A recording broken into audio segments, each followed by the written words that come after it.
All right, we'll now start the city council meeting. Everybody welcome, and let's do the pledge of allegiance. Pledge of allegiance To the flag of the United States of America and to the republic for which it stands, one nation, under God, indivisible, with liberty and justice for all. Welcome, everybody. Let's start with roll call, please. Yes, Councilor Mayton, present. Councilor Smallwood. Here. Councilor Sheldon. Here. Councilor Ramsayer. Here. Councilor Hanley. Here. Councilor Hokinson. Still here. Mayor Walker. Here. Okay, we've got a pretty full agenda here. Hopefully some of these are not going to take a whole lot of time. Our first item on the agenda will be changes to the agenda, but then public comment and response to previous comment if we're ready to respond or not. The consent agenda has the council meeting minutes in it. The street closure proposed for Mountain Festival, including the Mount Chambers request. The noise exception request from St. Michael's for both a concert and a car show. And those are all on the consent agenda. Then we have ordinance and resolutions. The first one being ordinances for our conduct and exclusion rules. And then a transient lodging tax rate ordinance amendment. The resolutions are for the another one similar to what we just did for the supplemental budget for the city budget. And a public hearing for the master fee schedule updates. And we have new business hearing from Mr. Michael Maiden and Patrick Seeger. Sure, He's in the building. He'll be here Great. for the agenda items. on the proposed requested extension. And finally, the contract construction for the construction of Deer Point Park, approval of that contract award and report from the city manager. Are there any changes to the agenda? Hearing none. Let's go ahead and get started with is there any public comment? No, we didn't have any signups today. Okay, nobody online. Okay. All right, how about response to previous comments? Are we ready for that or? Yeah, thank you, Mayor. Some comments, and then I'll just ask a few questions of the council to see where you'd like us to go with this. You may remember that David Breams came at the last meeting to discuss his unique property that has frontage on both a cul-de-sac as well as a neighborhood street. Essentially, what we left the meeting with was a request to dig into the code and see what is prohibiting him from having access on that cul-de-sac into his property, and if there were any other properties within town that had a similar issue. I'll take the second question first, which is the easier one to answer. We couldn't find, with the assistance of our GIS technician, any other properties that match this same situation where they have a cul-de-sac on one side of the property and a neighborhood street on the other. Certainly, there's properties that are on a corner that may have access to two neighborhood streets, but the cul-de-sac is the tricky piece of this specific instance. Now, Just the one, his immediate neighbor, right? But yes, Right. yeah, what was thank that? you. His immediate neighbor has the same That's what scenario. His neighbor to Yeah. the east. Yeah, But exactly. in other than those, we couldn't Right, find. okay. No, good point of clarification. So in digging deeper into the code, we have specific language that limits the amount of a cul-de-sac frontage that can be accessed driveway entry or exit, and that's 50%. So you have to have 50% of the cul-de-sac for parking and 50% of the cul-de-sac is for entry and exit of private property. This specific cul-de-sac in question is already at that 50% limit. So there would not be room under the existing code language to add I'm totally forgetting the word that I'm looking for. Another driveway. Another driveway, but there's a better name for it than that. Aprons. Another Thank driveway. you, an apron. So Mhm. Apron, it's called an apron. So under the existing code language, there would not be the ability to add an additional apron in this specific cul-de-sac. So that's the short answer is that currently no avenue forward. I guess my question for the council is, is there interest in digging into a variance or any modification to the code language? Or are you satisfied with the way the code is written currently in that regard? I have not reached out to Mr. Breams following the last meeting because I wanted to get some additional clarity from the council on if my response is, nope, it's the code and we're sticking to it, or if there's possibility for further discussion before I reach back out to him. I have a question. So at the time this subdivision was being plotted and these driveways aprons were being put in there. If he'd have made a request or included, not him, but whoever built that, if there'd have been an apron considered at that point, would that have reduced the aprons on the other properties? Or would it not have been allowed then? That's a good question. I don't have development services here to answer that. My gut reaction, what? My gut reaction would be that it would have probably been not approved because that property had access elsewhere and those other properties would not have been able to get access elsewhere, given the fact of, you know, they're on that cul-de-sac with no other entry Or point. that it made a replot of the bigger cul-de-sac or something? Something, yeah, but I don't think that under the existing size of that cul-de-sac, they would have allowed for a second entryway to that property. Other questions? And do we know if the other neighbor has had a complaint about access to their driveway? Not to our knowledge. I have not phoned them to ask that question, but Do they, well, I guess, do they even have RV parking back there? Doesn't that might? my memory, I know, Said I know that- them. Yep. And I'm just wondering if they've asked for that or not, because that would mean there's more than one person that has the same question. I mean, ultimately, you know, adding an apron for the specific property in question or the neighboring property is going to significantly reduce the available parking for the other homeowners in that cul-de-sac. As you all know, I'm sure in your neighborhoods too, people don't park in their garage, right? They park in their driveway or on the street. And so that would just have a potentially larger impact for the surrounding neighbors that wouldn't have, you know, close proximity to parking on a neighborhood street and then just walk. Just for confirmation, any ask of this size would be going against the code. It'd have to be a special variance awarded for it to happen, right? Well, another point he brought up was that people were blocking his access whether or not he was approved the apron or not. He put up no parking signs in a spot that's a cul-de-sac that is, Did he? not Right say on they code. enforce it? well, his signs probably wouldn't be Right. enforceable. But even if he got the apron, I mean, then he's still gonna have to deal with neighborhood parking if that were the case. Somebody. Well, no, because if there was an apron, you wouldn't be able to block it, because it'd be just like blocking a driveway. Right, then they could cite him. Yeah. He either wanted the apron or he wanted us to stop parking, so you go over the curb. Which does present another set of issues, you know. Right. A walking sidewalk is not built to the same grade as the sidewalk immediately connecting the apron, because you assume that there's not the weight of a vehicle on the walking sidewalk as opposed to a sidewalk Right. that you drive over regularly. It's also crossing city property. There's street trees there. So I mean, there's other implications that could, you know, damage city property or his own property by accessing the back area without a proper apron. If memory serves me correct, he said he had some sort of RV parking I think it was. road, something that was back there. Mhm. There's some sort of slab. Do you have a? But he picture also of that? has one in the front yard. Yeah, that's, Oh, Yeah, photos. but I believe the that's photos are attached irrelevant. to the What I minutes. want, A prior Not owner to me. put one in and he said he bought it with the advertised RV parking. well, yeah, because if, But not. I mean, obviously, if you have a pad back there, you have parking back there, you need to be able to access it or it's not parking. Yeah. And so I guess my question is is that an add-on or was that part of the original?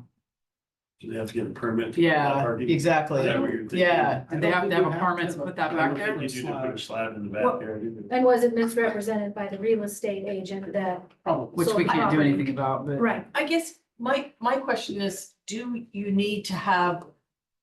I mean, having vehicles in people's backyards is a scary thing to start going down. And my understanding was that you weren't allowed to have vehicles in the backyard. Is that not in the code? I don't believe that is in the code. The bigger issue with parking is parking something with an engine on unimproved pavement. So like, I you're know not that's- supposed to park a car on gravel. Right, I know that. So that's the bigger piece. I just want to jump back quickly to answer Counselor Smallwood's Thank you. question. I don't have an answer for you on permit polling. We can do some digging from Google Maps and aerial view just to see how long that has been a parking slab that's been back there. Yeah. I'm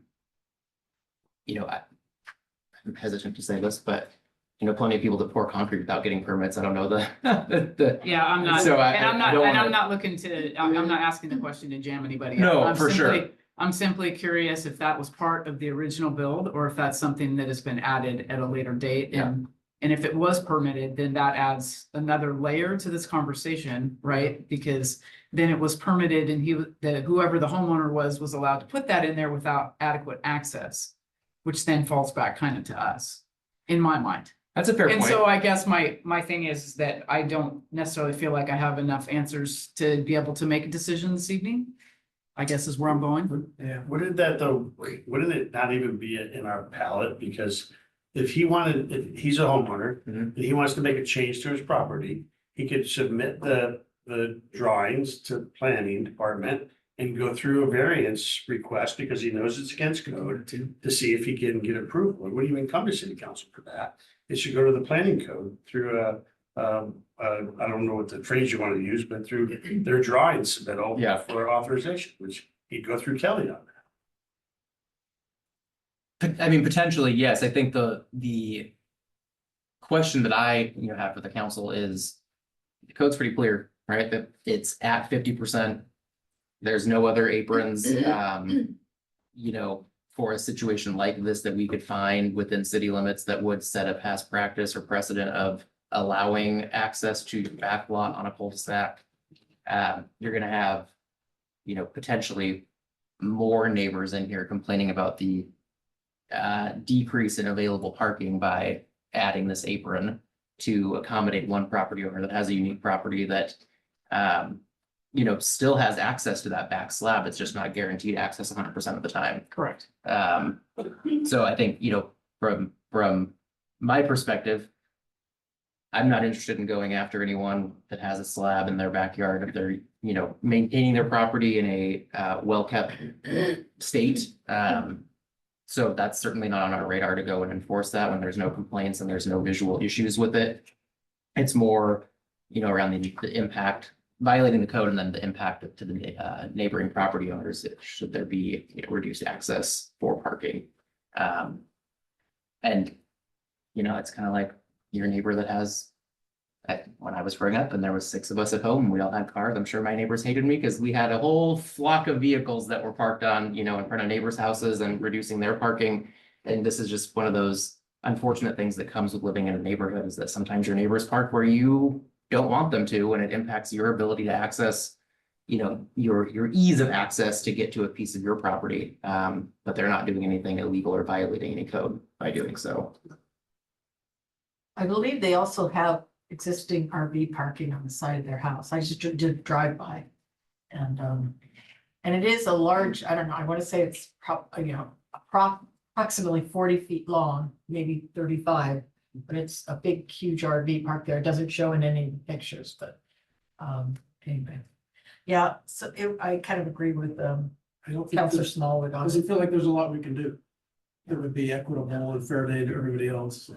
I do want to find out more from Kelly if there is an existing policy about parking vehicles in the backyard, because that seems like, if there's not, I would like to maybe see one, or at least, what the sideboards are on doing that. I thought the code addresses vehicles in the front yard. I I don't don't think, I yeah. think it was silent in the back. There's quite a few Boats new and residents in RVs this town that park things in their backyard. Yeah. Right. So boats, jet skis, various things. We can dig into that further. I can certainly add it to our list of community livability task force topics. And I'm not if so you'd like. concerned about trailers with jet skis and things like that. It's more vehicles with Yeah, dripping oil, Breaking Bad type looking RVs that are, Yeah. And Breams was talking about a trailer, though, just to be clear. He said, I parked my trailer Yeah, there. He didn't say RV, he said trailer. Yeah. So that It's is. buy an old beat up car, registered, leave a park there.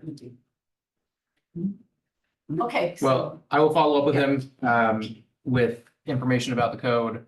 I'll dig in with Kelly a little bit more about your option, Counselor Mayton, and see if Yeah, that's it a just seems like it's a possibility. planning code And variance request to me, Yeah. that's what it sounds like. isn't it? I mean, as always, we'll provide the applicant or potential applicant information with the code and what their potential path forward But would if you be, look but I at wanted the to. I was gonna say, if we send them down that path, we should at least tell them, and you'll probably not. succeed. Right, no, you should tell them this is what it looks like when you get there, because this is what the code says, and Yeah. that's what the property. Yeah, yeah. is out there. So, So I don't want to send someone on a wild goose chase Right. just to Say no. go through the motions to say no, but if there is a potential path forward, we'll provide that information to them. But the way the code is written currently, there's not a path forward unless we modify the code.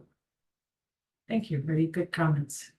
Okay, the consent agenda has the city council meeting minutes, the street closures for Mountain Festival, and the noise exception request for the St. Michael's Church events. Mary, can I ask some question before we vote on this one?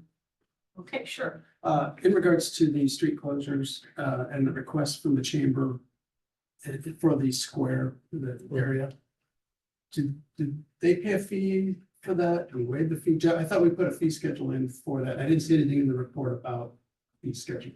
This particular, oh, go ahead. We have historically not charged any fee for Mountain Festival and Mountain Festival related events. So those, 4 or 5 days of events that happen, we don't charge a rental fee for that space. With respect to the plaza, my understanding is there was an arrangement made 20 years ago with the development of that plaza that the chamber would get certain use of it, and that this was one of the stipulations.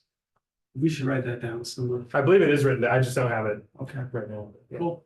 We do have a Thank you. handful of those things that aren't written down though, and we try to document them. once This one I of us think finds is, out I about it, remember so. seeing it at one Maybe point. just Yeah. file that away for future councils when we do the staff report on Mountain Best to just reconcile. Yes, appreciate those comments. Thank you. May I have a motion to approve the consent agenda? I'll make a motion to approve the consent agenda. I'll second. I have a motion from Counselor Sheldon and a second from Counselor Hokinson to approve the consent agenda. All those in favor, vote aye. Aye. Opposed, vote nay. Motion passes. Next on the agenda is the ordinances for the conduct and exclusion rules. Welcome, Tiana. Thank you. Did a good job of taking a lot of comments and suggestions. Working them in. Mayor, do you have your script for public hearing Yeah, up no, there? Yep. yes, Okay. I do. No. And make sure you had everything. in- Yep, I did.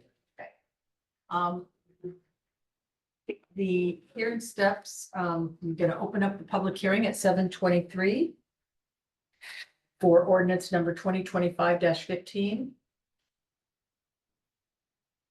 May I ask for any calls for abstentions to declare? Seeing none, any conflicts of interest to declare? Seeing none? Yeah, may we please have the staff report? Good evening, Mayor and Council. We're here this evening following Rochelle's presentation during the work session on April 21st, where she provided an overview of the ordinance 2025-15. This ordinance proposes amendments to the Sandy Municipal Code regarding conduct and exclusion rules, as well as updates to the park regulations. During the work session, we heard support for the proposed rule and code revisions, along with thoughtful questions and valuable feedback. The revised revision before you tonight reflects that feedback. The staff report outlines specific input received and the changes made in responses. Those key updates include clarification on motorized vehicles. We clarified classifications for e-bikes, scooters, and throttle-based devices. A summary table is provided on page 3 of the staff report, and a definition of the Class 1 e-bike is included on page 2 of the rules. Section 12.12.050, paragraph E, page 10, further addresses motorized vehicles.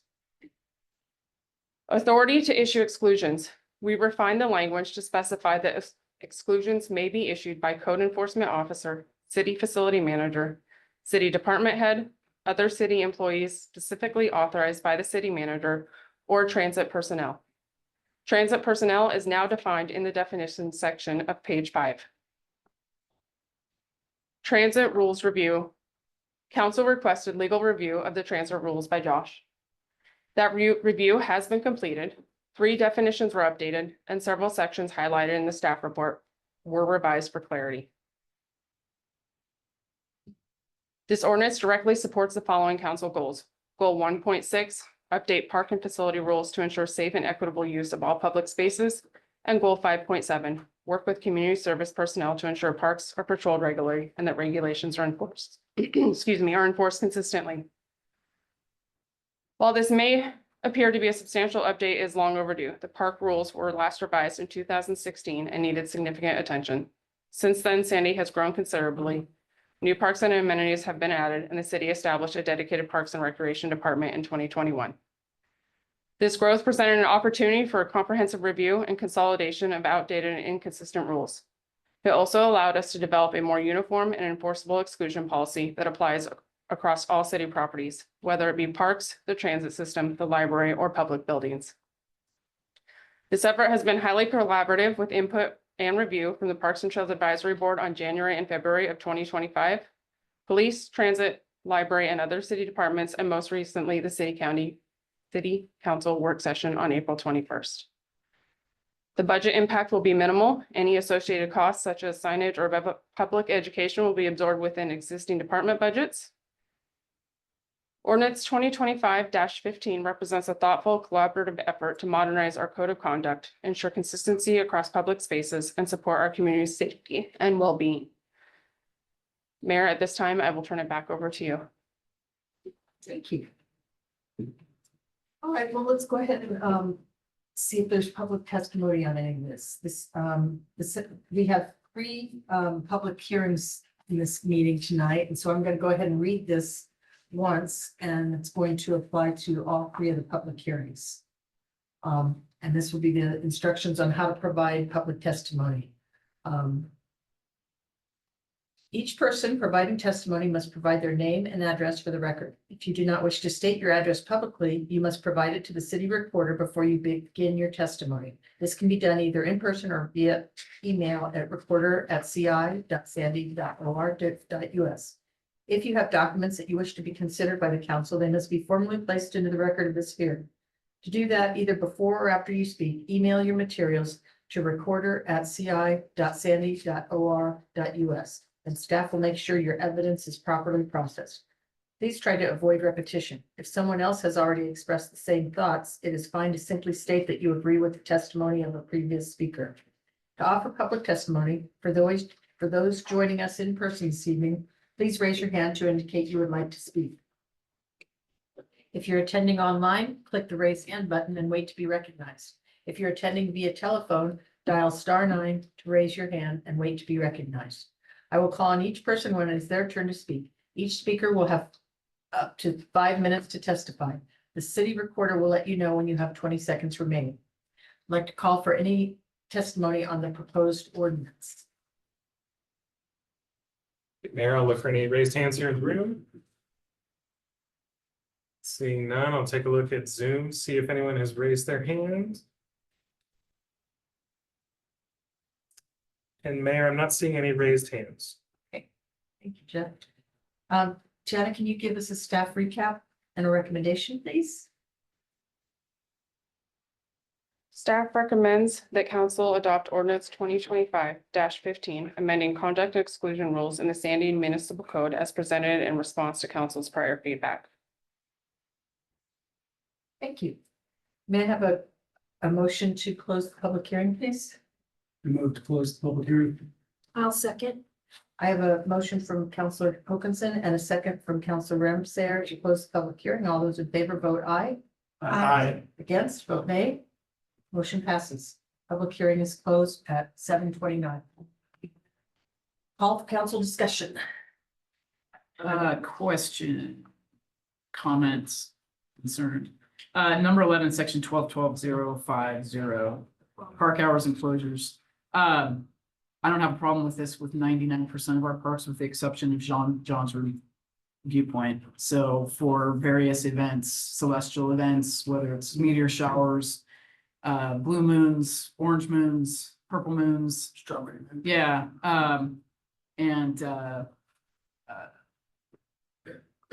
Northern Lights and various things. People will be up there at all hours of the day to take photos and gather, and it's a great place to view. I've personally been there when Sandy police officers have come by kicking people out of there. And it's nothing against them. They're following the rule that exists and doing their job. But so that park, I think there should be an exception. And I don't think that the city should be bothered every time there's some sort of event with having to post something or whatnot for people to be there at 1 o'clock in the morning taking photos if they want. Yeah, if I may, Please. fully understand Yeah. your point here. I think, on a one-off event that maybe isn't like a routine thing, it's not an issue for me to just exercise my authority to extend the hours. I think there just needs to be on an ongoing basis some better internal communication around, hey, we know there's gonna be a solar event or whatever it is, right? Communicate that with the police department better so that the officers that are patrolling know not to kick anyone out for being in the park at that time, but still patrol, drive by, make sure everyone's behaving. For sure, But not sure. asking anyone to Yeah. leave during a solar or moon. I mean, it's- lighting event, whatever the right terminology. It's is. it's very common to have 100 or more people up Yeah. there for those events And making sure no one's camping overnight too. For sure, yeah, and I'm not saying that we shouldn't patrol Yeah. it, I'm just saying that I'd like to exclude that park in some language, however we want to do it from that rules. Yeah. So, Is there something in there, Jeff? There is. Okay, It's, Okay. as Right it's, as it reads right now, Counselor, it says the director may establish exceptions for Jones Road viewpoint for Oh. special weather events or exceptional photo opportunities. thank you, I did not see that. yeah, I think that's in the language of the actual ordinance, not recapped. in Oh, a way okay. in the Okay. Yeah, staff report, and I'm just which looking is at the what you were recap looking at. version, so that's perfect. Yeah, And if so it it's- just if it's boils down addressed, to That's awesome. Additional communication internally, but we'll take care of that. Other questions? I have a couple questions. They're kind of just nitpicky maybe. It's my page 39, it's V, animals running at large. The third line down, or to permit such dog or other pet to molest or disturb wildlife. I'm kind of curious what molesting wildlife, and I'm being completely serious. What would that be? Would that be digging it up, or would that be, where does molest fall under the categories? Chasing Chasing in the birds. pond. So, My dog is molested by a flag. yeah, I mean, that word has particular connotations, but in this context, it means to pester or harass. Okay, chase. yeah. Okay, Right. on W, B, owners or keepers must properly remove, would it be feasible to put in and properly dispose of excrement or other solid? I mean, I know we want it removed, but if they just remove it and take it and throw it in the parking lot, is that, I would think that would be kind of a sort of a common knowledge sort of thing. But would any guidance I have no on- objection to that, Proper disposal be, make that change. We're comfortable with remove and properly dispose of. Seeing some head nods and Yeah. no other objections, I'm good. Okay. This is a pretty vocal group, I'm guessing if anybody has any comments. so, okay. I couldn't see Counselor Wilkinson behind you. Sorry. No, you're good. Anything else? no, it looks like the other one I have prohibited camping.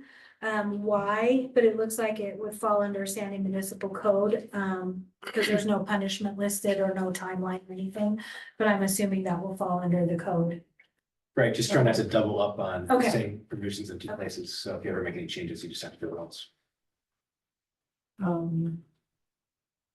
The in the staff report, so I didn't see exactly where it was, but in the staff report, you have the classification of one e-bike, class one e-bikes. And it's not allowed when motors in use on the sidewalk. It is if the bike is walked. And then in Sandy Parks and Natural Open Space, it says allowed at Cedar Park and Base Camp or unless otherwise posted. Would Tick Creek also I mean, it's been, I think, allowed, class one have kind of been allowed informally on there already, since you're not running a motor. I would say it's probably been informally allowed. It's not something that we've addressed as a council or within our department. It's not something that we've really had questions or challenges or troubles around. Yeah. Would it normally, I mean, would that be one that we would post as open to a class one only bikes? I think that's up for discussion. Is there? would I there think be- I personally feel if we get a ton of e-bikes on Tickle Creek Trail, it will kind of change its usage and the way it's enjoyed right now. You see a lot of walkers, runners. Usually if I see a bike on there, it's a small child following a parent. I Yeah. don't see a ton of Same. adults or recreational bike use on that trail. Mm-mm. I personally would like it to stay that way, but that's not my decision. Well, It's certainly a point of discussion. right, and we can- yeah, I think it's, a lot of the users that are using e-bikes are, my age or older. And so they're using it because they have limited mobility or something like that. And so they're not tearing down the trail or anything like that. They're usually going pretty slow. And, I don't know that, I would only disagree that I see a lot of people use that as their mode of transportation through town for various things. And so, but I can say I use that trail fairly regularly. I've not witnessed anybody back there on those bikes, but, I would prefer to leave it the way it is regulated and then watch it, and if it's something that we think we need to change.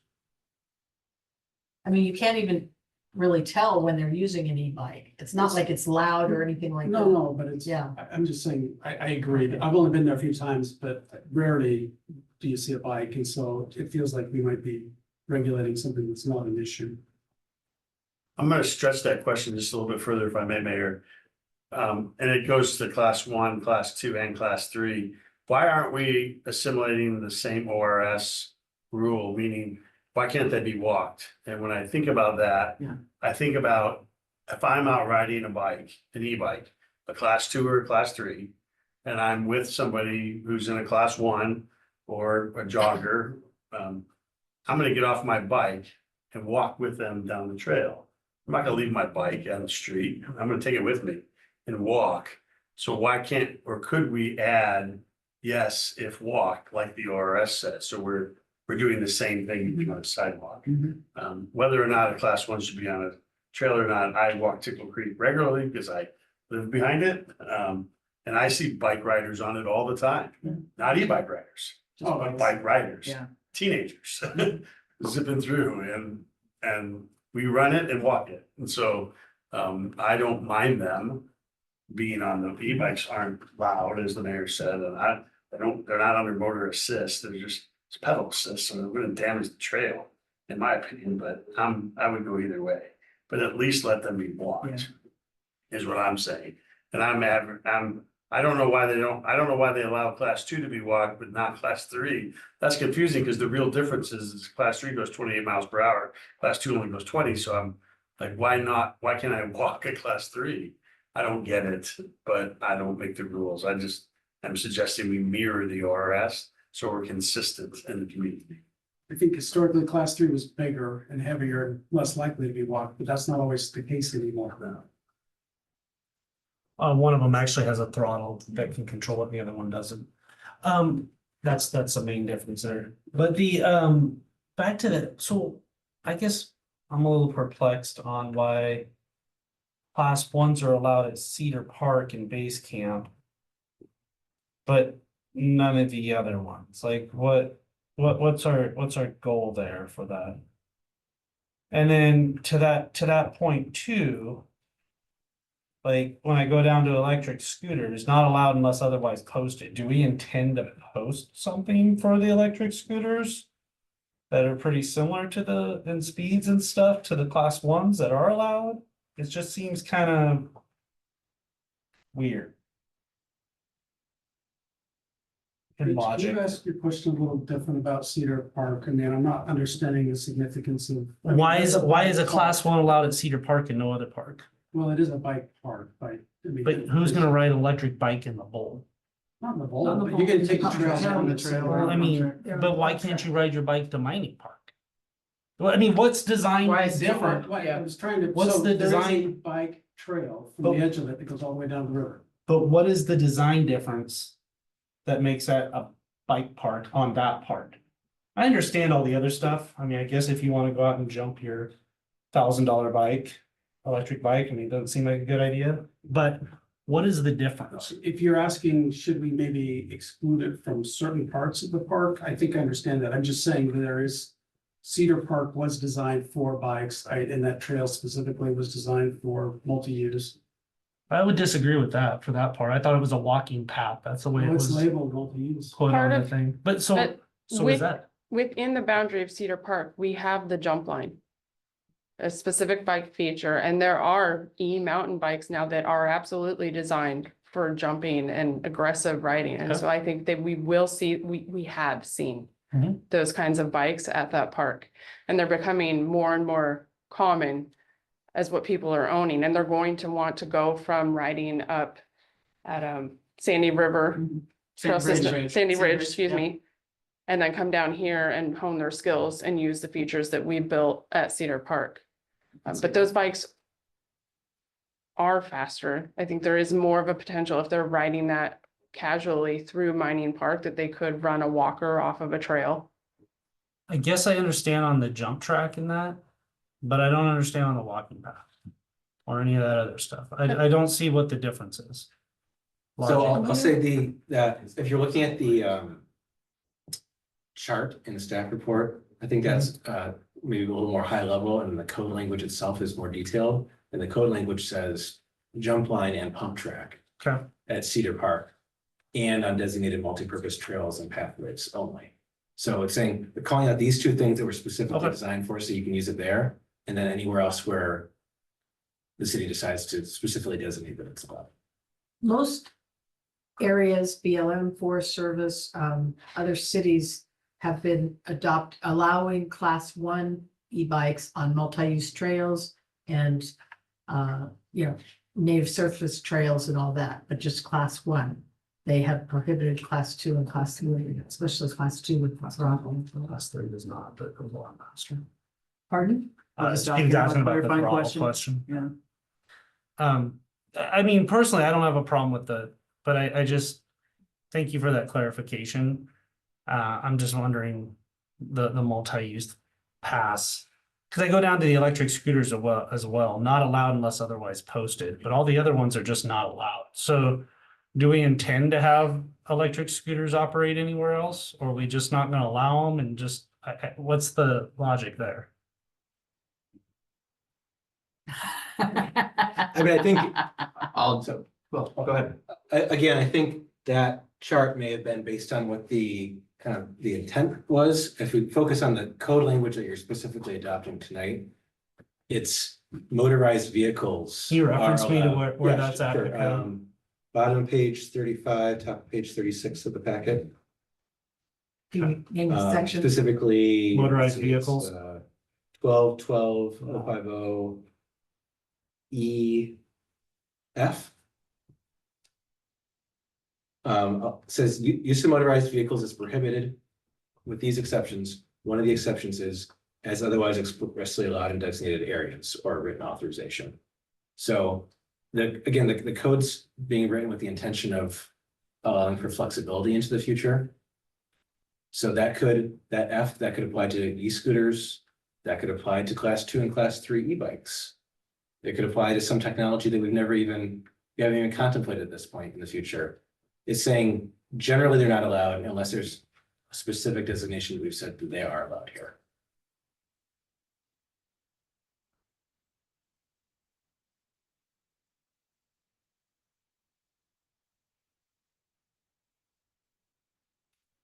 So I'm gonna assume that designated areas would be signed, with some sort of signage that would say what you can and can't do here. Yeah, I mean, it would be So that'd be updated. specific trails or parks or whatever. Yeah, you're, I think, all familiar with the big sign when you walk into Cedar Park and it has all the park rules. I imagine that we And- would be updating that sign if we made any And it's up to modifications. the city manager to decide that.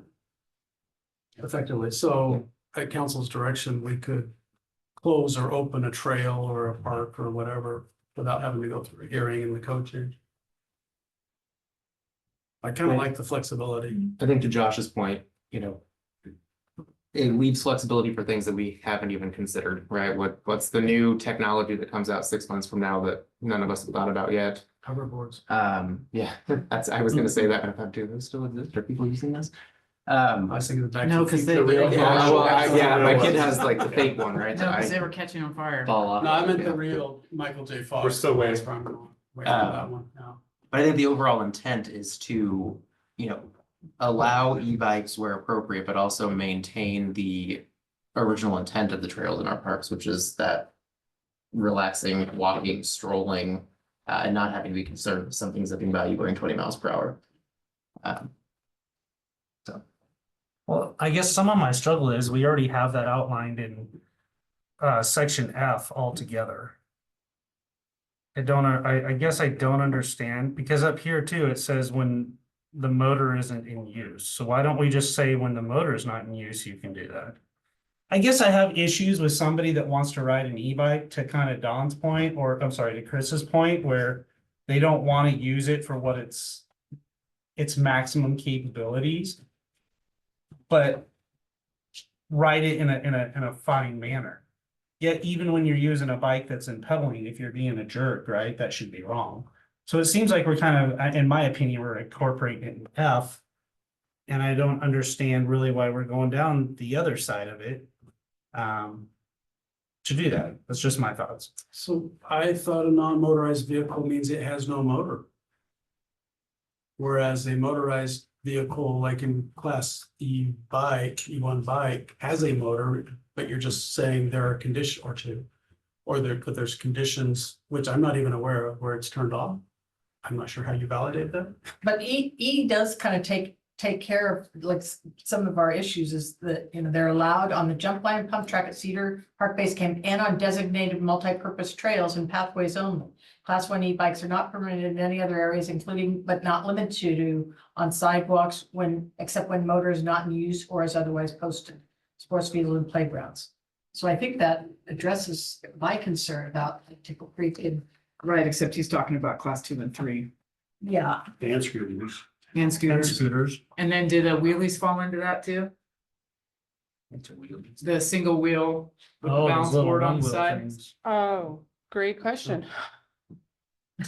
New things. New things. I mean, I also, I only ask because I think I you're guess thinking I'm about a big- buying one. I'm sorry, I'm a big fan of let's prohibit the behavior, not the device. Yeah.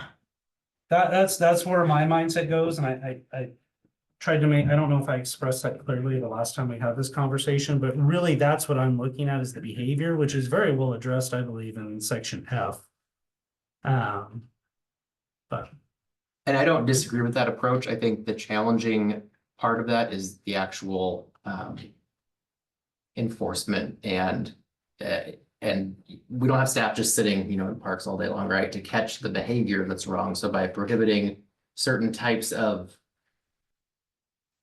vehicles or equipment that cause said behavior, it allows us to have a more blanket approach of just, no, don't bring it into the park, not an But- issue. But can you tell by looking at it whether it's class 1, 2, or 3 e-bike? I can't.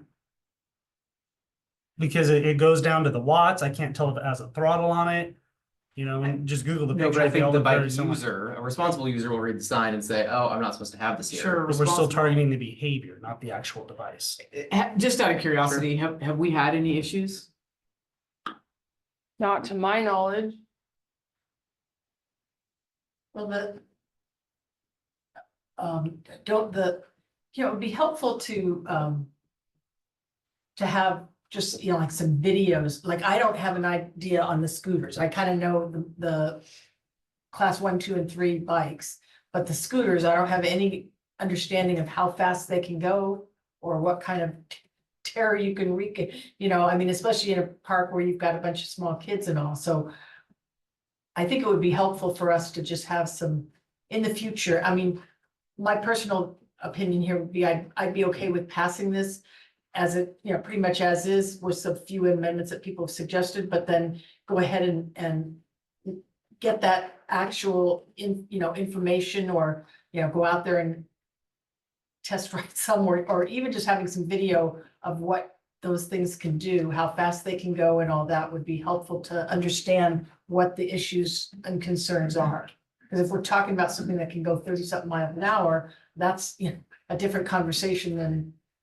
Well, except that I kind of go back to what Rich's thought process is that just because I have a bike that can go 30 miles an hour doesn't mean I'm gonna ride at 30 miles an hour. And I do like the idea of we're trying to prevent a behavior and not an action.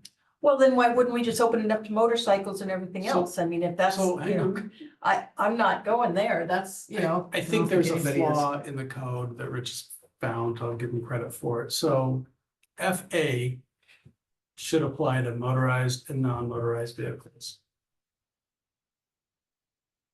So if you're talking about capturing the The intent of the, the misuse, right? So correct. we do have up in section 12.12.040 for everywhere, not just parks. We have section B for disruptive behavior, and we have section, where is it? I just lost it. Does it cover that in a manner that may cause potential harm? Because really, that's what we're H. talking about. H. Yeah, and then we also have H, yeah. H and I, right? Those the kind of anything that you do that's gonna disturb other people's use of the property, cause a safety problem. Across the board, that's not allowed on any city property. I think it's kind of a hybrid approach of these kind of catch-all provisions for things that we can't anticipate or maybe won't be able to anticipate. And then some things where you want to, you may or may not want to in this instance, but where you want to prohibit certain types of devices or tools or whatever because of the likelihood that they'll be misused. Right? So the mayor's, I think, kind of tongue-in-cheek comment about, you don't want to let motorcycles in there, just because they could be used responsibly. The chance of it being used irresponsibly maybe is high enough that you want to draw that line there. Well, a motorcycle don't have the ability to be pedaled. So you're, no matter what, you're under throttle, right, and all of that. But the second piece that I really struggle with this is I think if I can look at a motorcycle and tell you that's a motorcycle, regardless of whether it's a pocket rocket or a Harley, right? I can't look at an e-bike and tell you whether it's class 1, class 2, or class 3. So what we're doing is, to me, it's like photo radar. We're just keeping the people that do the right thing in check, and those that are gonna go down there with a class 3, we're never gonna be able to enforce that. Yet with this behavior model, we can do that. While on the same time, if I had a class 3 e-bike and I wanted to go ride with my friend Chris down to the thing, and if I turn off my motor, I should be able to pedal that. I couldn't do that on a motorcycle, but my behavior would warrant the contact. And that to me is where I go. And that's my thing. I can look at a scooter and tell the scooters, I'm not even arguing that, because the scooter, I can look and tell you that's a scooter versus that's a, but how are we going to differentiate between these e-bikes? And if the guy on the class 3 is using it right, but the guy on the class 1 isn't, that doesn't make the guy on the class 3 the bad guy. Guy on class 1, no matter what bike he's on, is the bad guy. And I see part of the question though, maybe I'm just misinterpreting it based on the chart, but class 3 electric scooters aren't allowed on sidewalks. So they're street driven. Class 1 and 2 can go on the sidewalk, therefore they can get up on the path. So I think that may be the differentiator, because according to the ORS, scooters and 3s have to be in the street. And they can't drive on sidewalks.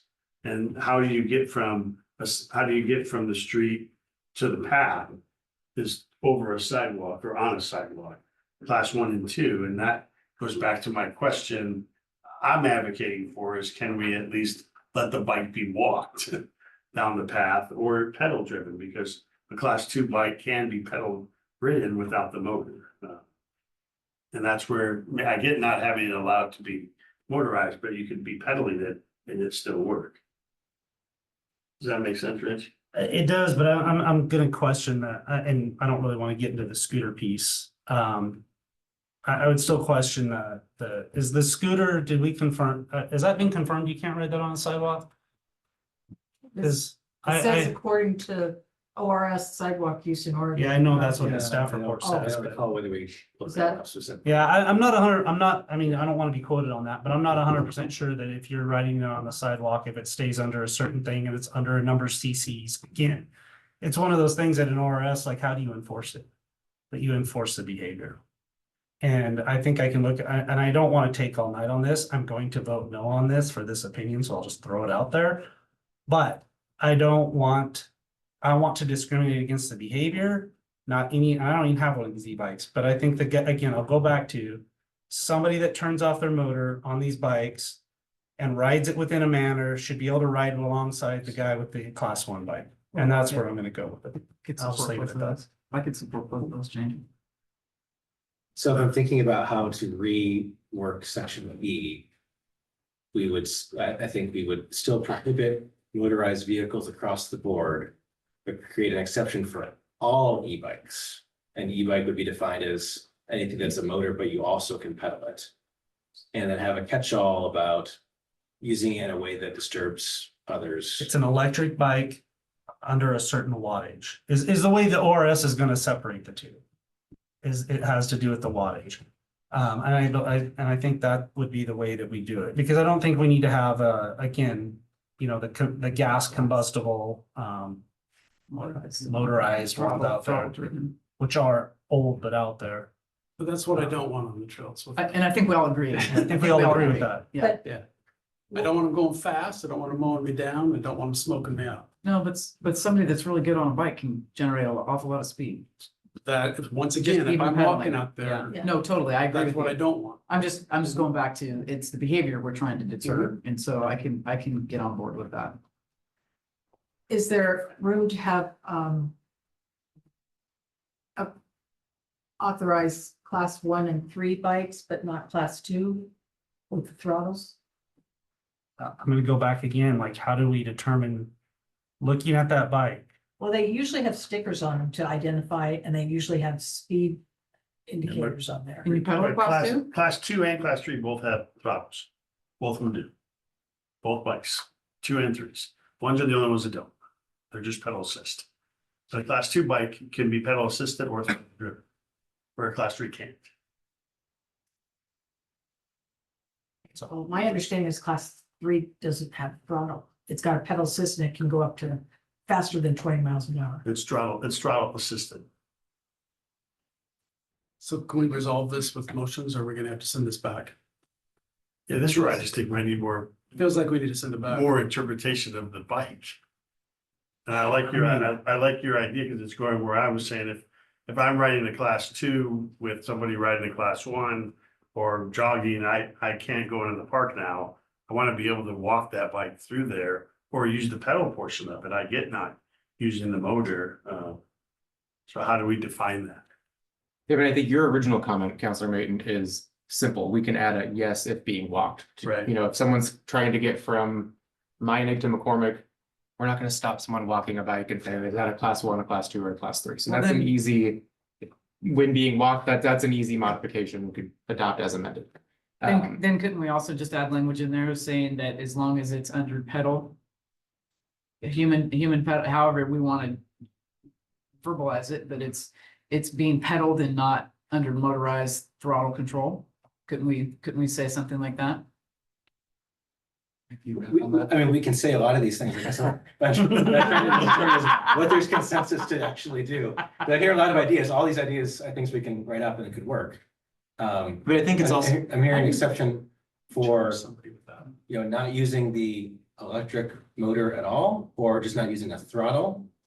Or walking, or I think Counselor Sheldon's was, we don't even need to regulate any of that as long as they're using it in a responsible way.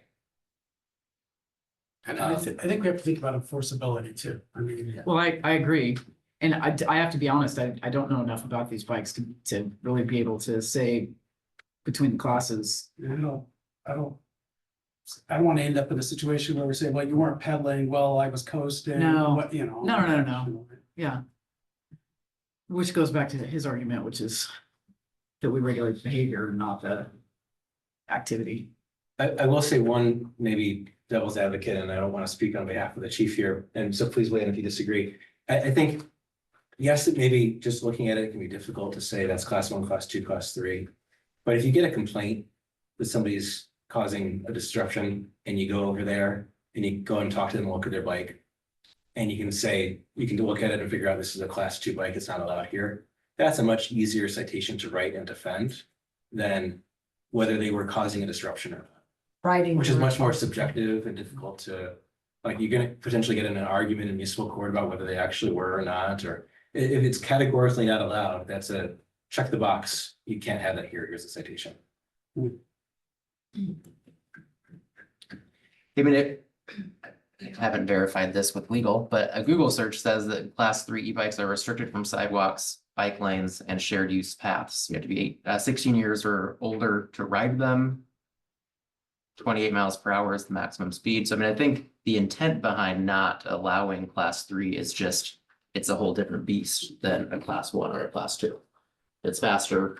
It's got other, restrictions that are mandated by the state. It's not just a bike any longer. That's a vehicle. With Rich's argument with that, and I would agree with him, is that you can't decipher a difference between a class 2 and a class 3 from 100 feet because they No. both look exactly the same. But But the point of, if there was a problem, and if somebody's going over and talking to them, you're now looking at the bike, you can look up the model, you can cite them. Yeah. You hear that? You hear that? So why don't we just follow the state statute? Because by state statute, you're not allowed to ride the class 3 anyways, but you are a class 1 and class 2. So, yeah, you can do that. I guess we can do anything. I keep looking at you for feedback. And then we're aligned with state law. There's no issues there. Again, I assume chiefs people have other things to do, so they're not gonna be out looking for the stickers that says class 1, class 2, or class 3. But in that case, to your point, if someone is operating a class 3, they can absolutely do that. It's not allowed by state law either, so it's a very easy thing. The other two, as much as I could educate myself sitting here on this, both of them offer pedal assist. The 2 does have a throttle. But again, it appears you can turn it off and it's capped at 20 miles an hour. So the caps are very similar. So outside the throttle, I'm not really seeing the difference between the 2. And again, I'm a big fan of targeting the behavior. And I will go back to electric scooters. Again, I'm a big fan of targeting the behavior. If somebody rides their scooter to the park down here and they're wanting to go somewhere else, I think if they ride it through the park and up and out to the other side, I just don't see the problem with that unless they're riding like a jerk. But I also wouldn't want to park my $500,000-$600,000 scooter and walk the rest of the way to Dutch Brothers or what. Right? Yeah. I just think that there's it's just my thoughts. So I would propose to take those out and target the behavior, follow ORS class 3, and leave the other ones allowed within a certain behavior, but that's my thoughts. And I do want to just throw out there too that I think by default, we will be targeting behavior despite what the code says. I'm certainly not going to ask chief to direct his officers to go and check anyone that's on a scooter or a bike and tell me proactively what class it is, right? So we're going to be responding to people that are calling in, reporting poor conduct, and then addressing that. So, if it's 10 p.m. and someone rides their class 3 from one side of the park to the other, they're not going to get stopped. They're not going to get a ticket because they just rode, through the park, quiet, middle of the night. No one's going to say anything. It's the egregious behavior that's happening that's warranting the call in the first place for police to respond. And this does give us those parameters to more clearly and concisely say, that's a violation. Here's your citation or your exclusion. So, I hear your point, Counselor Sheldon. I just, trying to articulate that we're going to be targeting behavior all day long, right? When we get those phone calls that. Yeah, but we do response. also, there's a lot of people out there who are rule followers. And they're gonna call if they see somebody on something that they shouldn't be on because they're violating a rule. Which is going to pin us into some sort of action. And I don't necessarily want to see that either. If I articulated that clearly. Yeah, if that person was You know, calling. I know for a fact somebody's not supposed to be on a class 2 bike and I see them on a class 2 bike and now I'm Yeah. calling non-emergency because somebody's in the park on a class 2 bike. I think most often those people are calling City Hall before they call non-emergency. Fair. And if I got one of those phone calls, I would say, is the behavior egregious? Are they doing it, X, Y, and Z? if all of the other, answers are, well, no, I just know it's a class 3. Okay, well, I'll let the PD know, but there's 100 other calls in front of that take precedent. That's not a priority for us if they're not causing any disturbance in the park right now. That's fair. And those are the types of calls that we get day in and day Oh, out sure. for, everything, right? So, I think that we can try to make the code perfect. It's not going to be perfect. There's always going to be something that could be better about it, or circumstances change that warrant an update later on. So. So here's what I'm just gonna throw it out and I'll leave it at that. I will be a no vote as I read the scooter one as well, as I just educated myself on that with including a speed limit of 15 on those. Sorry, generally on streets with the speed limit, so they're allowed on streets with speed limit of 25 in bike lanes and on bike paths, but not on sidewalks or crosswalks. So with that being said, I will be a no vote unless we have class 1, class 2 allowed and a scooter. That's where I set, All scooters yes. at any speed or? In order for that, it says, in Oregon, electric scooters must adhere to specific rules, including a 15-mile-an-hour speed limit. So Okay, so all scooters are at 15-mile-an-hour speed limits? I don't know if that's the case. I'm just reading the No, RS. some go much faster. Some probably. Well, I know they can go faster, but, okay. So I'm hearing, are you making a motion? I mean, I will make a motion. I'll make a motion that, and you can vote no, What motion can you make? to amend this. I suggest if we're getting into more nuanced amendments than just like adding a word or two. Okay. Then we just bring it back We'd have to table. after we get some Okay. consensus. That's why. Can we approve everything except for what's allowed on the non-motor, not the e-bikes. motorized e-bikes and scooters? I would worry that it doesn't hold together. Yeah, and we're gonna have to come back for another hearing anyway What's the if you do that, difference? so. Well, I was just trying to, get things passed so that, I will point out, I would vote for it as is.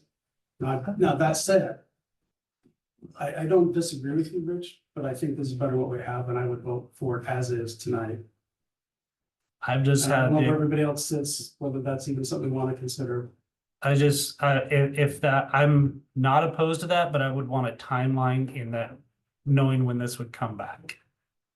Because I'm hesitant to do that, and then I don't see this Sometimes until it's a year before we see. 3 years, but 3 years before I'm, right before I'm off council, so. And then- I understand there's priorities and stuff, I That's get also that. why I like, that's also why I like what's here now. It's because Well, it's better. How much time would you need to kick it back? I mean, so far we've talked about excrement and e-bikes. Those would be relatively easy. changes. Perfect. I don't know how many. Could you have it back to us by the end of July at the next meeting? I don't have a problem with that. I guess the question is, are there more topics we want to discuss? If it's just these two, I think that's a relatively easy fix. I do want to make sure I understand the scope of the e-bike one before we wrap that subject up, but And I would be a mixed vote because I would be a yes to match the ORS today. You have to match the ORS today because that will allow 1 and 2s. And then talk about how we change the scooters after some investigation and discussion, because I looked up the ORS 801-348 and it says up to 24 miles per hour, right? So I don't know anything about scooters. And I would have to do a lot more research on it to whether vote yes or no for that, but at least the ORS would be fine. Or table it and come back when we have more information.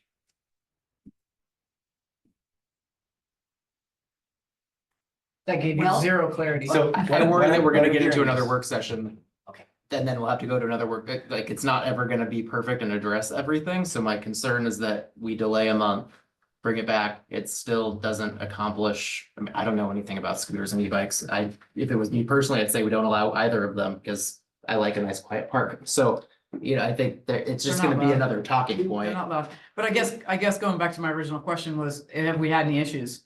And the answer was no, to everybody's knowledge, we haven't had any issues, so I don't see the speed in which we would need to get this done tonight. If we're having issues, it'd be a different story. Well, there's lots of other issues with Yeah, other that's- stuff in that's this the concern. ordinance, right? Because it's all encompassing all city facility Sure. rules. I mean, this is like I the have, smallest And issue it's of the issues, other I think, on issues in the park bike thing. as far as smoking and all those other rules Yeah, but that that's, I'm concerned about. we already have those rules. That we're getting, now Cedar Park's gonna be really busy with everybody out of school. And so I guess what I'd like to offer is if we got this by the end of July back, well, let me see. If we approved it tonight with the condition that we would revise or finalize the e-bike stuff by the end of July, would that be okay? Can we just adopt it without the e-bikes? What's gonna fall apart if we just take out the e-bike rules and do everything else?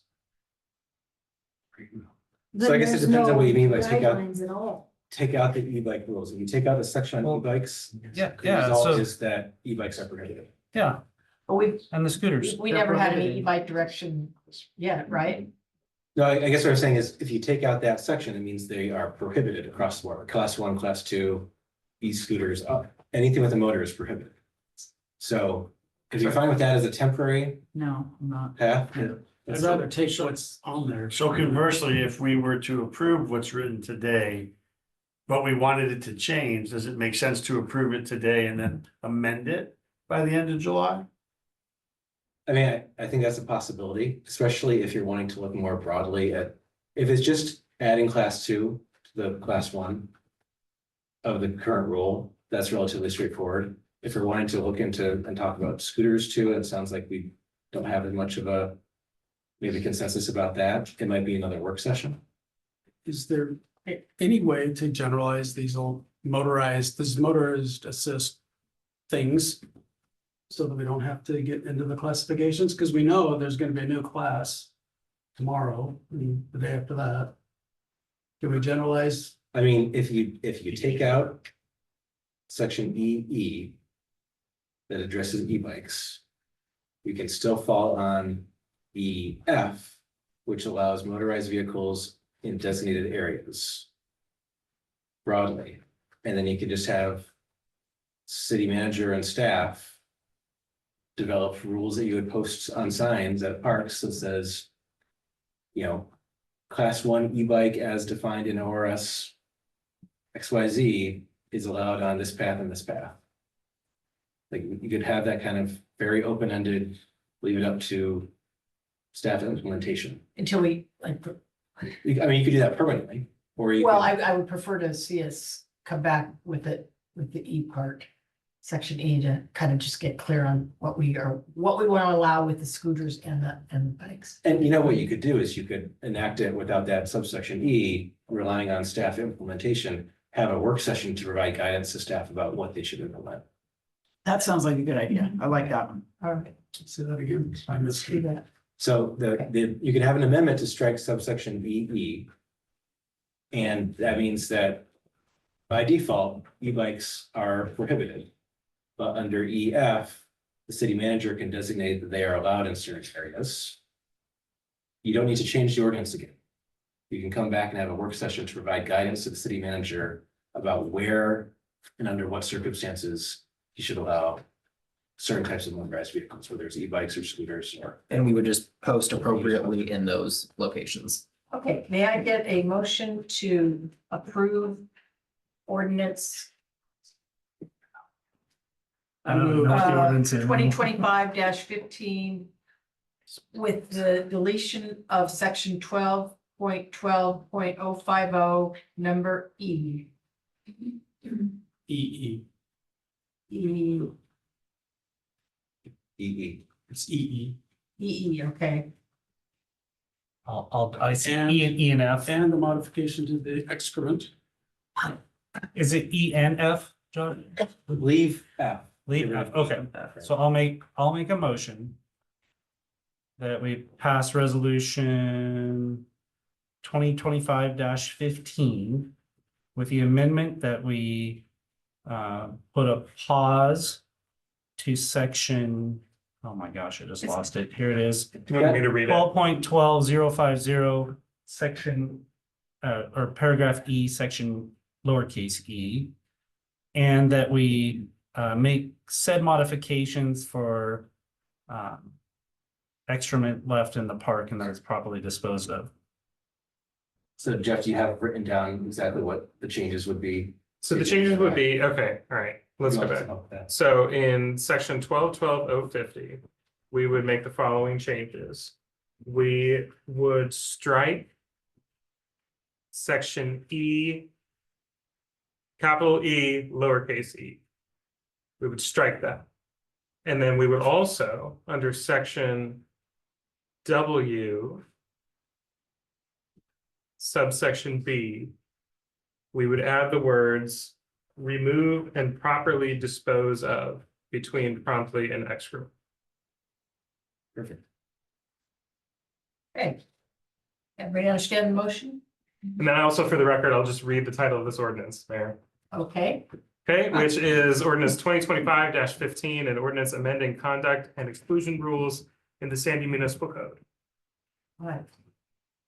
And you'll come back to us by the end of July with a e-bike scooter recommendation. But that will be outside the ordinance, just Right, to clarify. right. Okay. Yeah, so to clarify, I was under the impression a work session. Right. Yes, We have both July 21st and August 4th with no work session scheduled. So I will Right. commit to bringing that forward July 21st or August 4th. I'll work with the mayor on setting the agenda for that.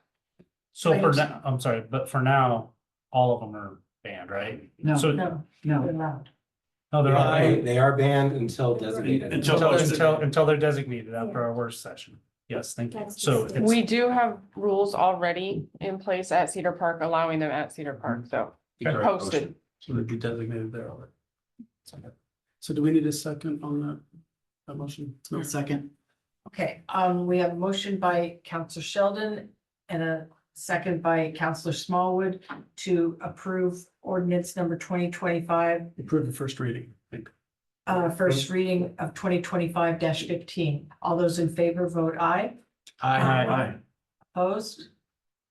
Motion passes. Do we want to go ahead and, we'll have a second, motion? Yes, Mayor, this is ordinance 2025-15, an ordinance amending conduct and exclusion rules in the Sandy Municipal Code, As amended. as amended. All right, may I have a motion to approve the second reading of the I move we approve the second reading. second? I'll second. I have a motion by Counselor Hoganson and a second by Counselor Ramsayer to approve the second reading of ordinance 2025-15 as amended. All those in favor vote aye. Aye. Opposed? Motion passes. That was a Thank big, you, Easy one. Tiana, that was Right? Thank you. Sorry. Yeah. Rich, you think Yeah. I'm? No, that's fine. Come on. Okay, we've already done the You're back and public, running. testimony. Is anybody here to testify about the transient room tax? No, okay. Let's go ahead and have the hearing for that.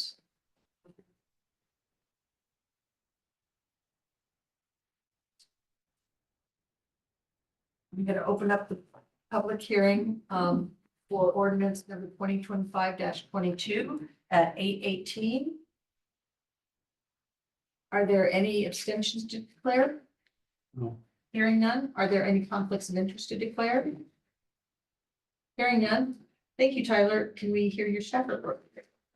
Thank you, Mayor. This is an ordinance amending Sandy Municipal Code, Chapter 3.28, transient lodging tax. So Chapter 3.28 deals with transient lodging tax, which, as we've heard back in April, is on stays for less than 30 days. So generally like hotels and short-term rentals and those types of stays. And if council recalls, in April, we told council that we plan to do a 3-part update to this chapter of code. Back in April, we made changes to the code to reflect industry changes, most specifically around short-term rentals, putting platforms on the hook to collect and remit the transient lodging tax. We also discussed back in April 2 subsequent updates that would be coming to council. This ordinance, which is before you this evening, proposes a tax rate increase. That's part 2 of 3, and then part 3 of 3 will be coming in the coming months, which is going to be proposed regulatory changes to the section of code. So again, the ordinance before you this evening proposes an increase to the transient lodging tax rate from 3% of gross rents to 6%. Sandy's 3% rate hasn't been updated since 1996, and this proposed rate increase puts Sandy more in line with what other jurisdictions around Oregon and nearby charge. There is a some comparison information included in the staff report that shows what other nearby jurisdictions are charging. I think it's worth noting that the transient lodging tax is generally on visitors to Sandy and not on Sandy residents. Additionally, I think this modest increase should not discourage people from visiting Sandy and thus impacting tourism, just because, again, this is a rate that is in line with what other nearby jurisdictions are charging, so not putting Sandy at a competitive disadvantage. This proposed increase should generate an additional about $100,000 for the biennium. The use of these funds was built into the 25-27 budget. The use of these funds is restricted. The grandfathered in portion of the rates, the 3% rate, is to be used for tourism and tourism related things. The new portion of the rate, so the marginal 3%, is 70% for tourism and 30% can be used for general city services. And so the use of these funds goes to fund things like Winterfest and other things like that that promote tourism within the city. With that, I'll stop there. Available for any questions. Okay, thank you. Is there anyone here tonight who would like to testify? Jeff, is there anybody online who'd like to testify? Just look for any raised hands. No, Mayor, I'm not seeing any raised hands. Right, thank you. Can you give us a staff recap and recommendation, please?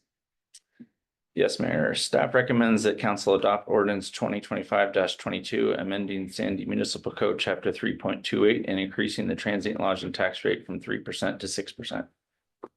Close the hearing. May I have a motion to close the public hearing, please?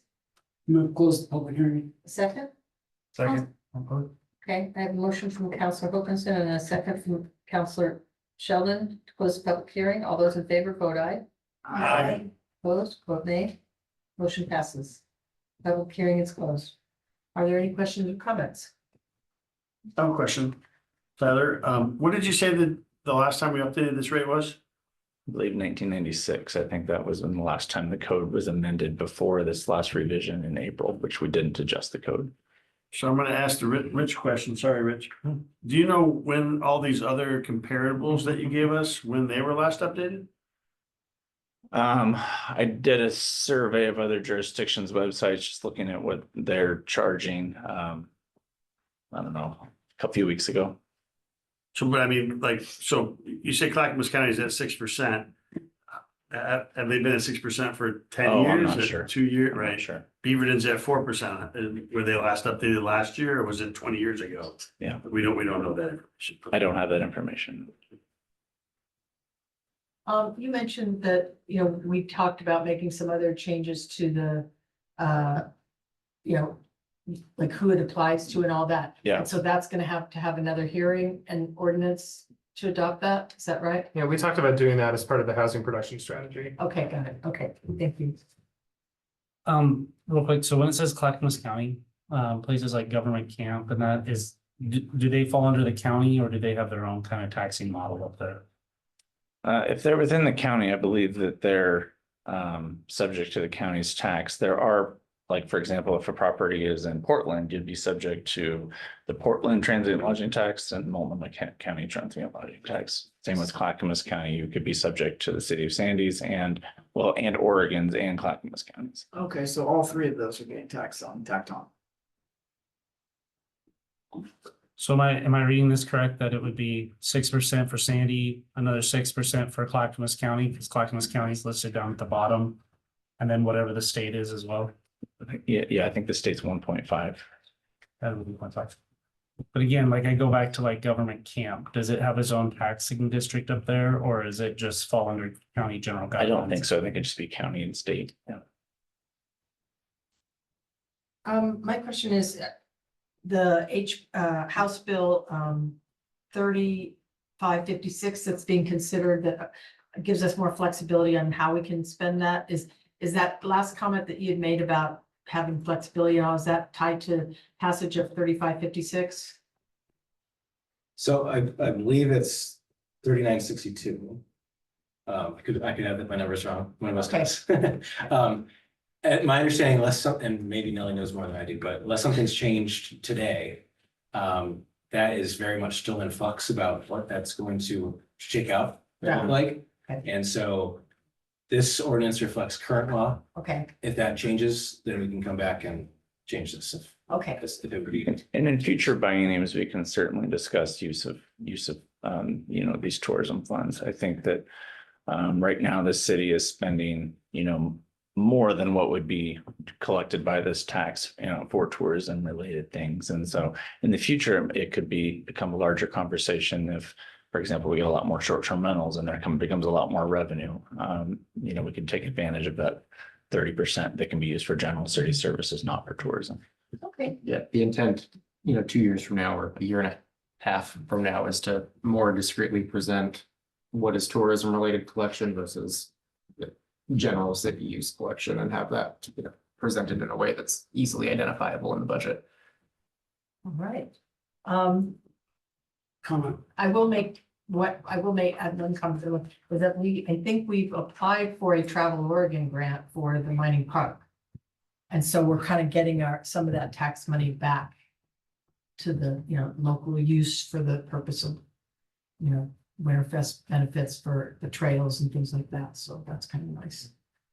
Go ahead. I was just gonna say, Councilman, I just did a quick Google search to see what I could find. It looks like the two low ones, Hillsborough and Beaverton, were 2017 and 2018. So they Okay. were a while ago. The Eugene at 4.5%. Looks like they were 2022, so more recent. Just another point of clarification, because I didn't know this. I was looking up the government can't, and they're 7.5, because they use the county and then the state 1.5. But then I looked up Gresham and they say Gresham's 7.5, 6% city tax plus 1.5 state. So they're not using a county tax on Gresham. At least that's what the internet's saying. I don't know if that's true or not, but you just said that it would be our 6% plus the state 6%, or I'm sorry, the county 6% plus the 1.5, that would make us 13.5 on top when our neighbors are only 7.5%. That concerns me for rentals. So I do believe it depends on how the county tax is structured. As I recall, I think Washington County applies within cities. I'm not sure on Clackamas County is. And maybe Multnomah County did something like on a city by city basis. I don't know the answer to that specifically. That would just be for discussion. That's just my concern is I'm looking at our two closest neighbors for rentals, and they're both gonna be 5% lower than we are on a trended rate, so. Right, we're going into, I mean, this is the tourist season and everything's full. You can't get a rental anywhere, period. So I think it would be a good time to do the 6% because like I said, it's barren out there. And we don't have a whole lot of opportunity in Sandy. There's pretty much only one. So if there was more established going forward, And have the Airbnbs. guidelines what they are. Might make more sense. So with the code change we made, this will pick up the short-term rentals as well. Which I'm sure will be more frequent. Going forward, I would imagine. So can you just remind us, so tell me about transient tax one more time. City plus county plus state, or just city plus state?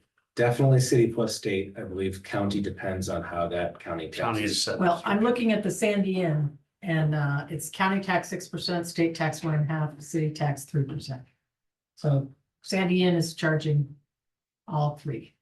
Well, yeah, and government campus charging county and state too, so just like Chris said, so I'm assuming that means maybe Clackamas County enforces that. That's an assumption. Yeah, I mean, I don't want to venture to guess how they enforce their tax questions. Counselor Mayton, I think I heard you say that Gresham is 6%. Their remittance form shows 8%, so I'm not sure where that discrepancy is or maybe Yeah, I I was was just was misreading. Googling it. Yeah, so. so their actual form that you get off their website is 8%. And that's the city's portion, to be clear, that does not include Multnomah County or state. Or of state. Oregon. I think we need to do this.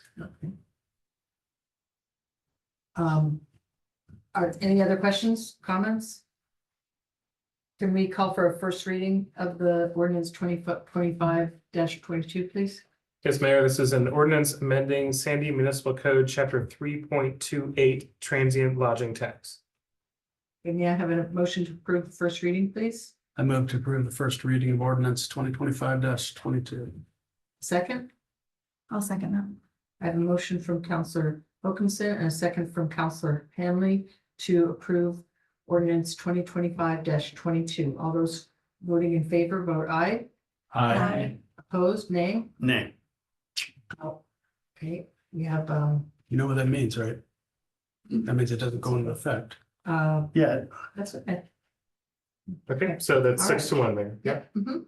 Okay, we don't have a ability to do the second reading, but we can do that at the next meeting. Is that right? Yes. Okay, very good. All right,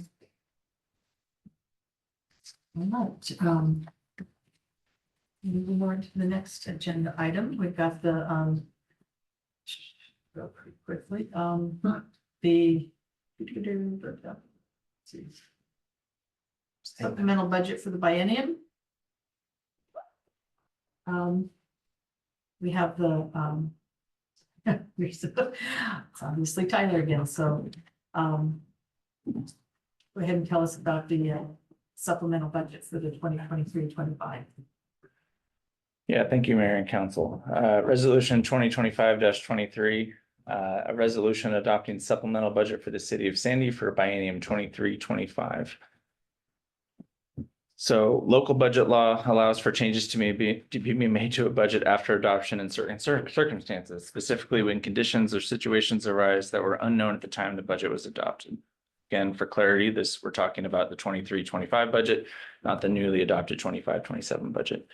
The supplemental budget includes 2 changes. Both of these changes are housekeeping in nature and do not deviate from prior policy decisions. The first change is to transfer $100,000 from non-departmental contingency to the legal department.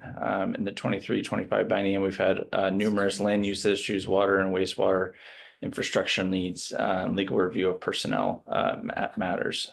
So legal expenses have increased beyond what was initially budgeted. So the result is needing to increase the legal budget for 23-25, again, by the $100,000. The second change is to transfer $300,000 from city council contingency to the police department budget. This is the formal housekeeping action, which fully executes the council decision to provide funding for an additional officer and equipment to the department. That I'll stop there. Very good. May I get a motion to approve the resolution 2025-23 The first reading, for the or close the public hearing.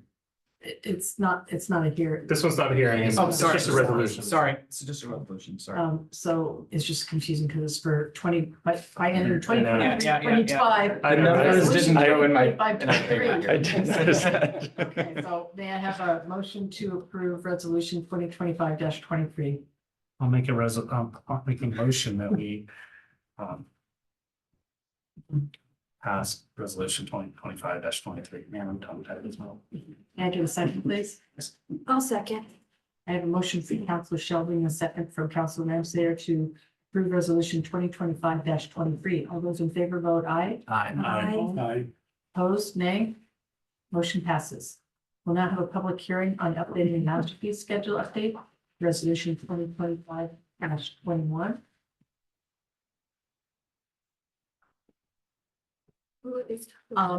We've already had the little briefing about the offering public testimony, so I won't repeat that.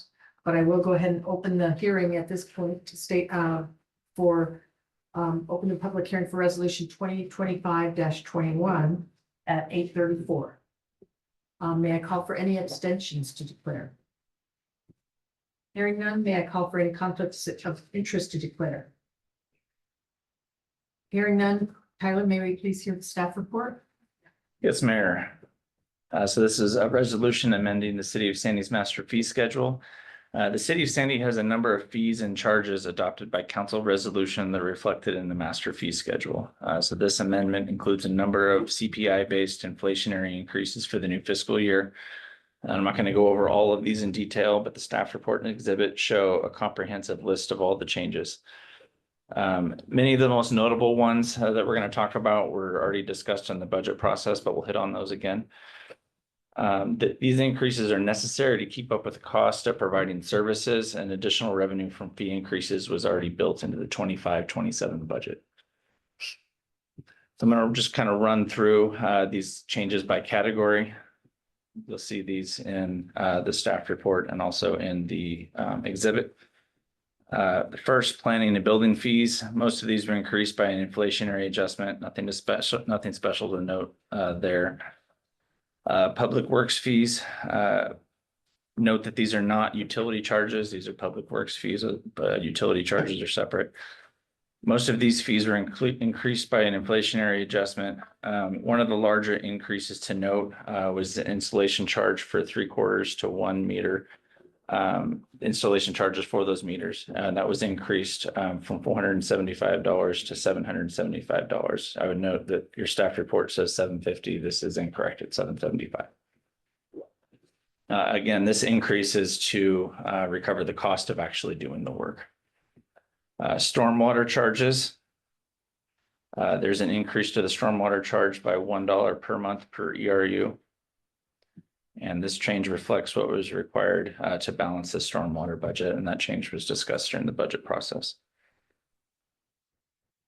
Sandy net, I think we have a rate table. Is that? Yeah. So fiber charges were increased by about $7 per month for both residential and business services. So that $7 increase is for $44.95 for 500 megabits, up to 52 for 1 gig for residential. And then for business, it's $59.95 per gig up to 67, sorry. The comparison table that Tyler just passed out shows what other internet providers that were competitors per se are charging. So, even though that this is a meaningful increase for our customers, you can see that this is still, Sandy Net is still very competitive within the market, even given this increase.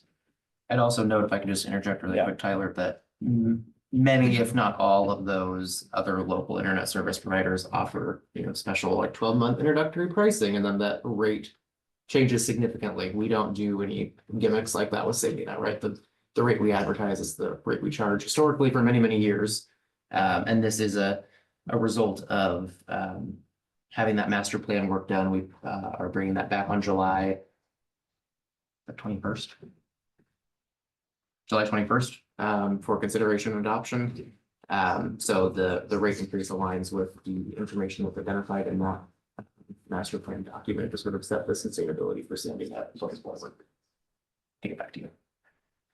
Yeah, thank you. Just, to recap, that was, I think, discussed at some length during the budget process. It's, costs of, personnel costs and costs of providing services go up with inflation and other things. And, that team does a really great job of, trying to keep the cost as low as possible. This is just what was necessary in order to continue to provide the great service that they provide, and also to take steps towards implementing that master plan. Public safety fee increases from $450 for households and $10.50 for businesses to $5.50 for households and $12.50 for businesses. So for household, it's a $1 increase. So the public safety fee was established to fully fund the salary and benefits costs for 2 officers. And so just due to the rising costs of the personnel costs for those officers, we need to raise that public safety fee in order to continue to accomplish that goal of funding those 2 officers. Alarm permit fee increases from $20 for residences and $50 from businesses to $34 for residences and $75 for businesses. This fee hasn't been increased, as I understand, since 2013. So this increase kind of catches up and ensures the fee recovers city costs. Parks fees and recreation fees. This amendment includes inflationary increases for parks and facility rental as well as recreation fees. These increases, again, were necessary to balance the budget for the Parks and Trails and Recreation departments and just reflects the additional costs of providing services. I would note that there's a new section that has been added to the master fee schedule for special events. This schedule covers when people want to rent out large areas of our facilities or our parks to host special events. With that, I'll stop there and if you're open for any conversations or questions. Okay, thank you. Is there anyone, Jeff, tonight who, first of all, is there anyone out here who would like to testify? Nope. Is there anyone online? I'll take a look. No, Mayor, not seeing any raised hands. Okay. Tyler, can you give us a quick staff recap and recommendation, please? Yes, staff recommends the council adopt resolution 2025-21, amending the Sandy master fee schedule. May I have a motion to close the public hearing, please? I'll make a motion, we close the public hearing. Second, I'll second. I have a motion by Councilor Sheldon and a second from Councilor Ramsayer to close the public hearing. All those in favor vote aye. Aye. Against, nay. Motion passes. Are there any questions or comments? On a roll tonight. Quick question, when you get down to for the special events, you have Cedar Park, Centennial Plaza, and Mining Park. What exact, is that like, is that rate to rent the whole park, like that whole thing? Is, I'll just go ahead and answer my follow-up. Like, should we really charge the same cost to rent Centennial Plaza as we do Cedar Park if it incorporates it?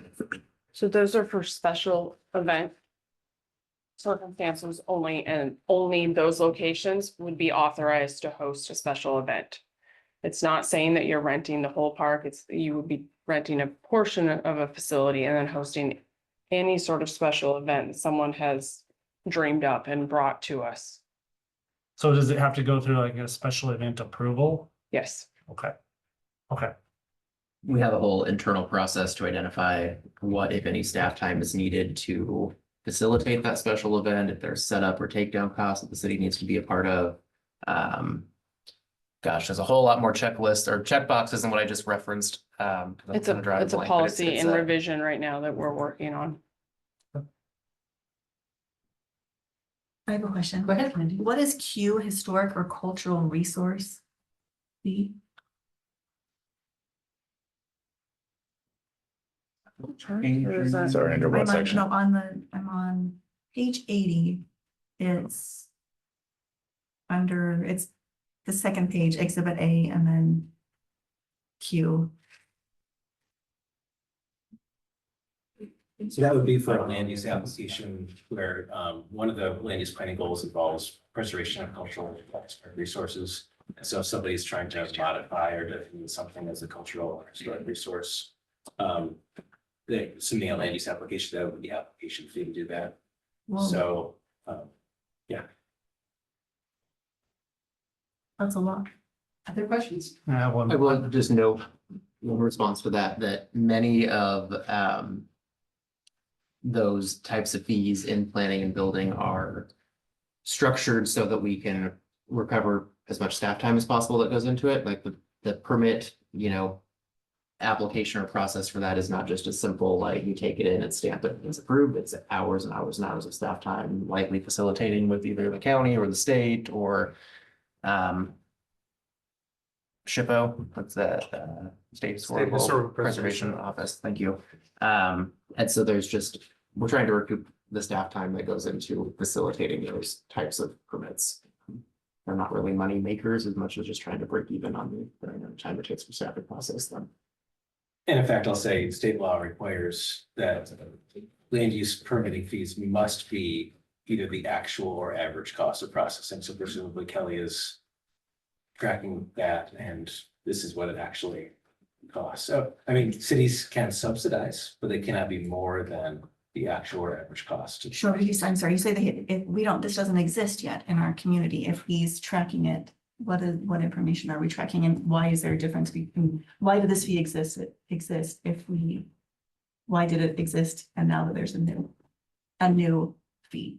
Does that make sense? It's just a change in the fee, right? Right, but Yeah. why did, it was on the books for what reason, I mean? We So used it the before? cultural and historic resource designation, I can't tell you exactly how long that's been in Oregon law, but it's decades. So it's an in existing every, process. it's in every single. Yes.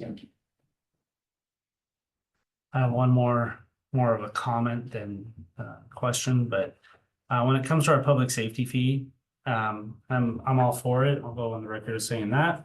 But I do think, you know, one of the things in the staff report that's mentioned is it only covers the pay and salary of the officers in question, does not cover the equipment.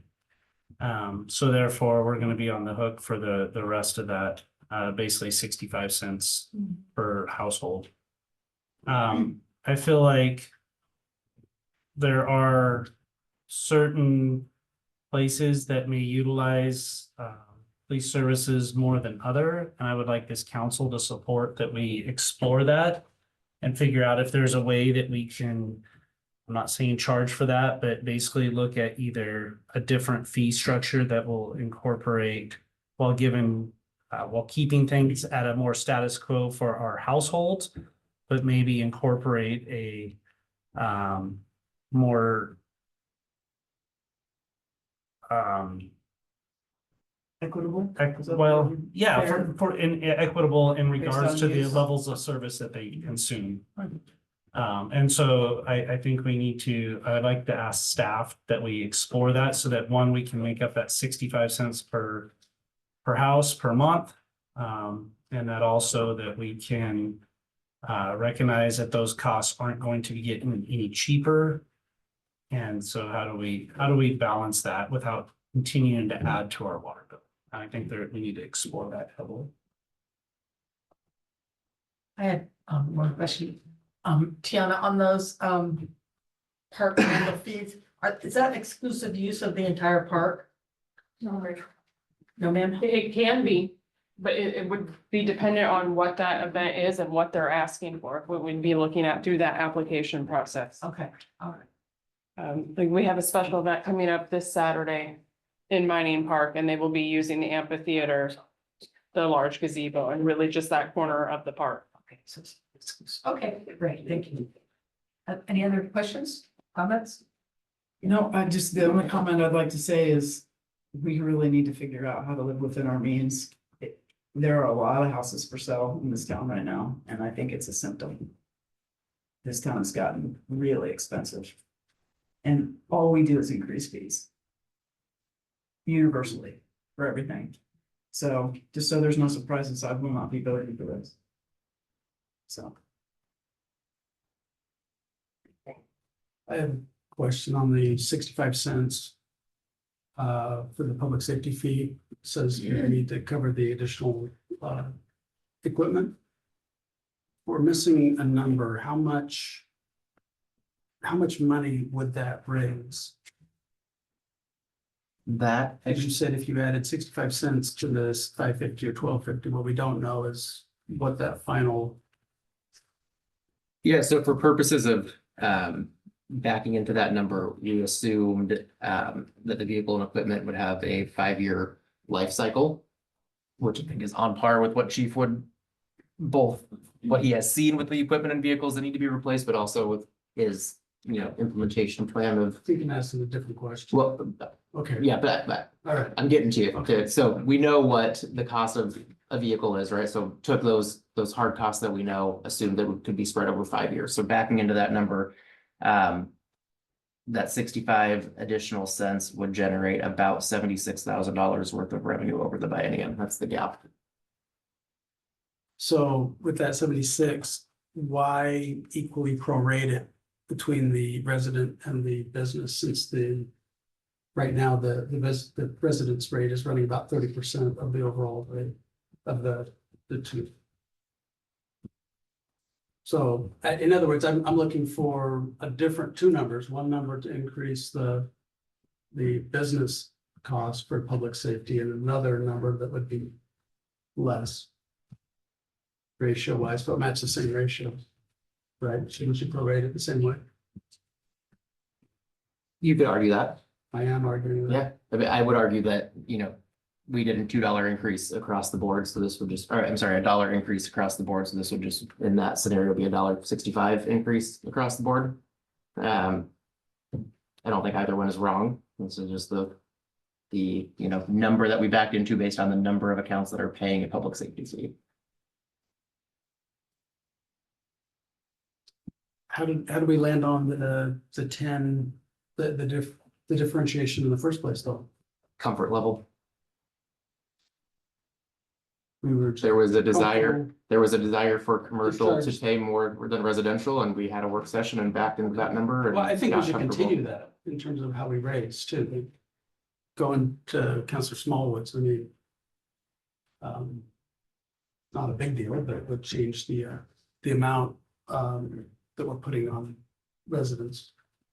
I- And start to address that some of these commercial entities are definitely bigger users. Yeah, so. Certainly doesn't go all the way to where you're talking about, but it would.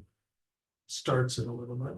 So for clarity, we have, this was a billing cycle 2 months ago, I think, when I put this together. So there may be an extra house or two, varying from these numbers, but we have just over 4,600 residential accounts and we have 246 commercial accounts. So to really change those numbers, you have to do some very drastic swinging from residential to commercial if you're trying to stabilize what an average homeowner is paying. There's just substantially more residential properties in this community than What's those the number commercial. again? 246 commercial and 4,622 residential. Not to go too far off topic, but for our multifamily, our apartments and that, is this a per address, per door charge, or are any of them on a single thing that's divided up amongst the apartments? So apartments, I'm just gonna pick on the big one that comes to mind, Sandy Place. It's got like 140 units or something like that. They're paying $4.50 for every residential unit that is at their site. Okay. Are there any that are on a single connection that's then, I say that because I've lived in such an apartment where it's a single connection and then that water is divided equally among the residents each month. Yeah, I think they only have 1 meter for their water, but our billing system allows us to put in a multiplier Okay. for the public safety fee. So we're just, that multiplier is the number of units. Okay. So. Does that answer your question? Yes, I fully? think, I And I think so. think the code says that, regardless of what the water meter situation is, it's per Yeah. residential unit. So many of our duplexes just have 1 meter. Certain manufactured home parks have, 1 meter and they're billing out to their respective tenants or space holders. But we're going by number of doors. So our commercial fees are not landlords. For the most part. Correct. Okay, so we've got some folks waiting to, for the next item, so I want to kind of try to wrap this up. I will point out that the only thing on these master fee schedules that really affects existing residents that aren't developing anything or aren't doing a special event or anything like that is the $1 increase in the public safety fee and the $7 increase in Sandy Net that hasn't been raised for a decade or so. There's also $1 for stormwater. And it's $1 for stormwater, so that's a total of $9. So, yeah. So may I get a call for a motion to adopt resolution 2025-21? I'll make a motion that we adopt resolution 2025-21. May I have a second? I'll second it. I have a motion from Counselor Sheldon and a second by Counselor Hokinson to adopt resolution 2025-21. All those in favor, vote aye. Aye. Against, vote nay. Nay. Okay, motion passed. Good. Thanks, Tyler. You're done now. Thank you very much, Tyler. Okay. I'm sorry. We have the next item is a rezoning extension request by Mr. maybe. And. Hi, Patrick. Oh, no, go ahead. Okay. Oh, go ahead. So Patrick, I promised you a computer, but we repurposed it. So I'll go ahead and share the slides, just. Okay. I was gonna say he's welcome to use this. That's up to you. Mine, I'm not Yeah, using mine at Here you all. go. Okay, Mike, you can. We're to the point of the meeting. I don't really need to follow along too much. There you go. So. I'm just kidding. But I can follow on my phone. The ability to bring up. No, I'm good. Oh, you know what? I don't think it's logged into the Zoom anymore, Patrick. I'll need to log it in. Or you can just Okay. tell me what to do. Yeah. Yeah, it's just probably moving slides. Yeah. And Okay. depending on which screen I'll be looking at. Sorry, Patrick. Thanks for your No, flexibility. no. Switch the screen. Okay. Yeah. This one's fine, I think. Should I just get started? Go ahead. Okay.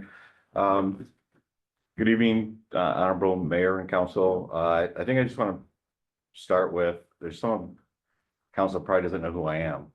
I'm not sure if I've been introduced. Well, I apologize for that. Let me start then. So Mayor, council members, Patrick Depa. See, I can't. Let me introduce you and then say your name wrong. Look at me. Patrick's been with us for just over, About a year and a half. yeah, a year and a half now. Senior planner in our development services department. Been a great addition to our team. It's a lengthy portfolio of planning work. And you have seen his name on a lot of staff reports lately for special event requests and other things, but most of those have been on consent. Some of you are newer council members. This might be the first time you're seeing him, but Patrick has a land use extension or zoning extension request before you this evening. Thank you. Well, I was gonna let, but we also have Mr. Michael Maiden, the property owner of 16600. Yeah, 16600. 16600 362nd. For those of you not familiar with the specific address, it's that industrial lot on the corner of Highway 26 and 362nd Avenue, where Whippersnappers and several other businesses. As those of us with small That kids, building. Whippersnappers is the identifiable business name in that location, but there's many others. Yeah. So I'm gonna start with just a little bit of a summary of how we got here. And then go into a PowerPoint that I think will be better in clarifying what's really going on here. More so than just the text in a visual sense. But this file is in response to a letter that the city received from Eagle Park, Industrial Park and Michael Maiden LLC for requesting an extension to a conditional rezoning that was done back in 2015. And Michael Maiden submitted a letter to the Development Services Department requesting the City Council consider granting an extension to the conditional rezoning approval and design modification timeline established in the development agreement between the city and Michael Maiden LLC. This would allow Michael to continue to the building modifications that they have proposed while continuing to operate the leased units as their property already had a light industrial zoning designation. So as I said, this was originally approved in 2015. It had multiple extensions. It started with just administrative extensions that were allowed through the code. And then it got to the point where they were exhausted. They requested an additional extension and in 2020, and the city council at that time granted them a 5-year extension, which is expiring July 29th of this year, 2025. And I think it's probably good to state up front that this is pretty much an anomaly. You don't really see this. This is not something that's typically done, a conditional rezoning or something that is kind of carried on this long.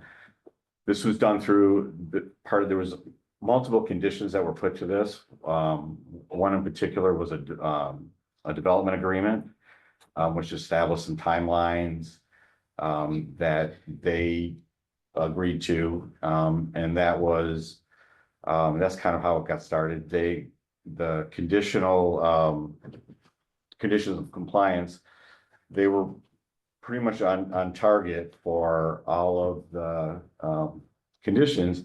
It just, as time went on, the ultimate work of finishing a design review and all the modifications to the building wasn't complete to actually change the zoning. So currently, right now, it was to change the zoning from an I2 to an I1, light industrial to industrial park. It still is maintaining the I2 zoning. It's just operating under allowing the I1 uses. So that's kind of where we're at. Let's go. Yeah, whatever you like. So this, I think, give a little bit more background. And hopefully I get this all right, talking with Michael. So this is the site we're talking about, right at Highway 26 and 362nd. You can see it's a 4-acre piece of property. It's got 5 buildings on it.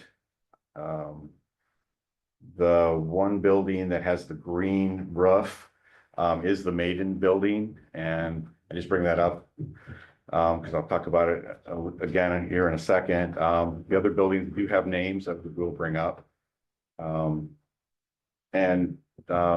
Michael came to me. He is completely aware of the investment the city has put into this intersection in the corner and what's going on above, and he wants to continue and be part of the economic growth that's hopefully going to occur here in the future.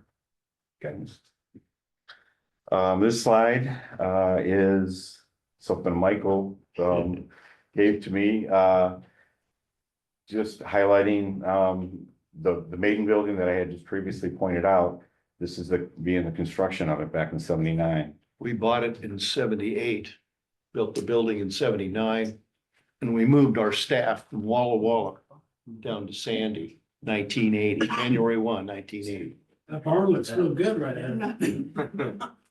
And I wanted to include this just to kind of show, kind of the lack of what was developed at the time, especially the lower left where you're looking at where Fred Meyer's would be, or Papa Murphy's and that. So next slide. Again, so this is going through a little bit of a timeline of events, but I guess maybe I have already gone through, kind of gave you probably the best encapsulation of how we got here today.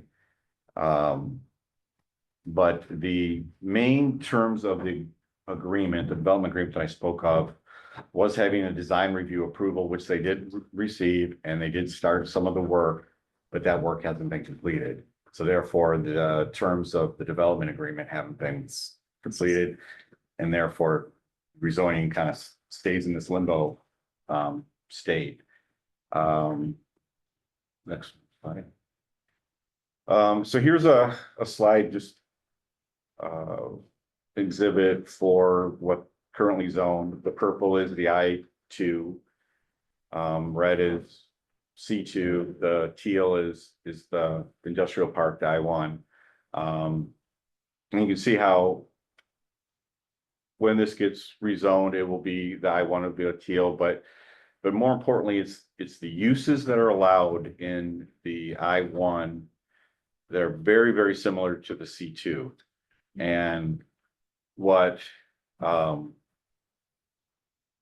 way this kind of came about was give me a big history lesson. Way before I got here, 2012, it was under ordinance 2012-05 that city council had, for whatever reason, decided that the I1 zoning could be very similar in the use allowance of or what's allowed in commercial. So, I think that happened before then, back when the theater came in. I think it pushed the city limits at the time, just an FYI, around 2000. I found it could have, I had found an ordinance that was 2012-05 that showed, that I just think inclusion. when Elliot Kasab came in, that was all the I1 and but it's all run like commercial, so I think was the precedent was set. Which isn't, for a situation like this isn't, it creates a good transition because you're still allowing commercial uses next to commercial uses. And you're not going too deep into the I2 or the light industrial, which is a little bit more intense uses. So next slide. This slide I just wanted to include because this does kind of point out the names of the buildings. And you can see the Maiden Building in the upper right corner. But part of the conditions as this was getting the last extension from City Council in 2020 was that the work that they wanted, or the timing that they wanted, was the Maiden Building to be done first. It was probably in the worst shape from what I heard from Kelly, but also focusing on the ends of the building that actually face public right of way, which they actually have done. If you look at the Whippersnapper Building end is done, the Stevenson Building end is done. Paleo Building, the south elevation is done, and the north elevation of the Whippersnapper. So there's a lot of, so he was meeting all the conditions as this was going through. And then COVID hit, supply chain stuff hit. Michael go into a little bit more detail of that, of what he's kind of faced. Next slide. This, I just wanted to include some of what the current tenants are, and essentially all the uses in here right now are uses that would be allowed in the I2 or I1.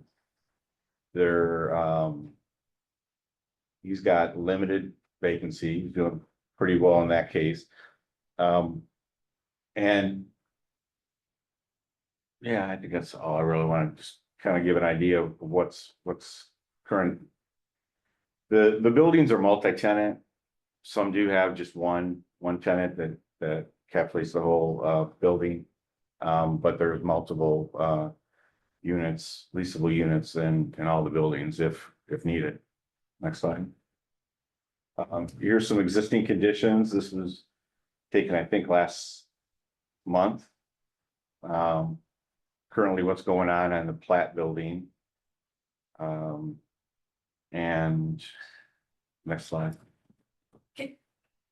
Patrick, what would really help me out is to understand of these buildings. I couldn't quite tell what I was looking at on all. I mean, I know some of them, but for each of the buildings, what I would like to kind of know is, which 4 sides are done, all of them, or some, which ones are done for each of the buildings. So I get an idea of what's done and what's being worked on right now, and then what's still to do.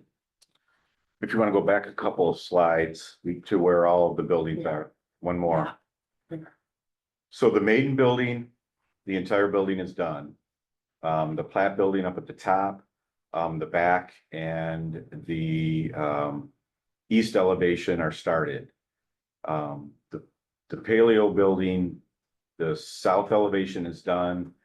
The other parts of the building have not been started. The other 3 sides. Other 3 sides have not been started. They actually asked for a minor modification last year that we processed and approved.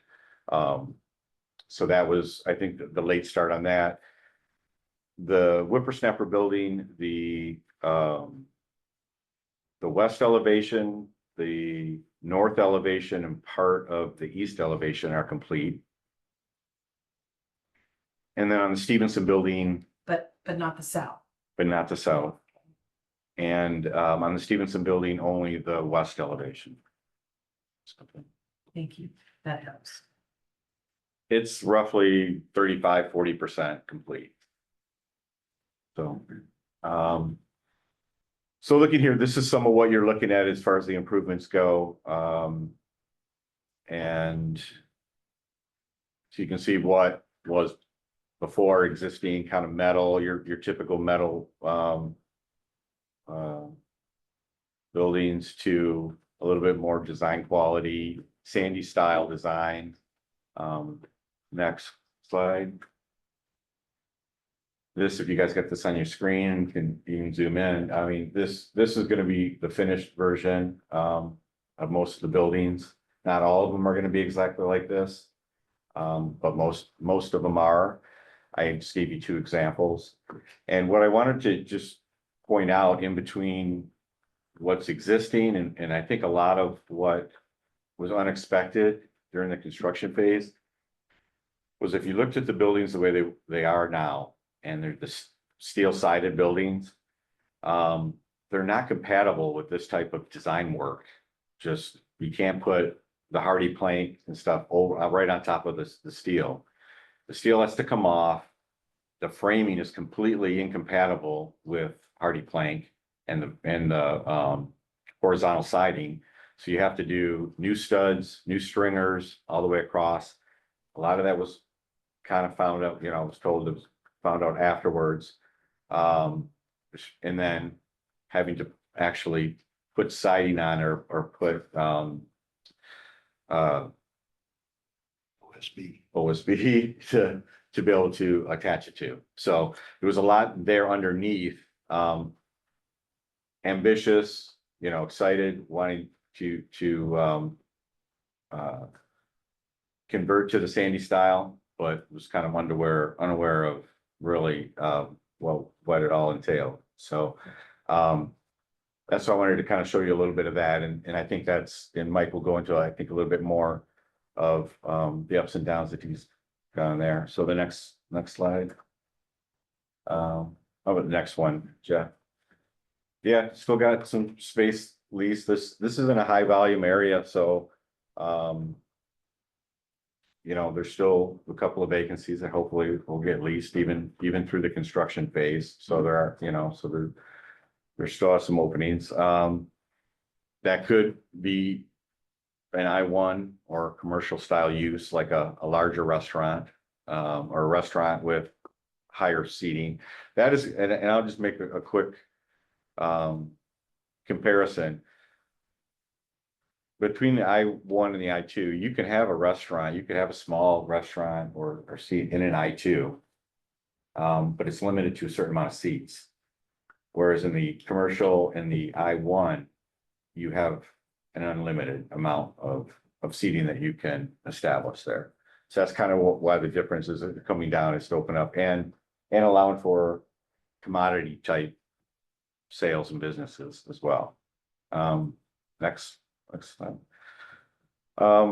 So I think where we're at is just as we're looking for the council to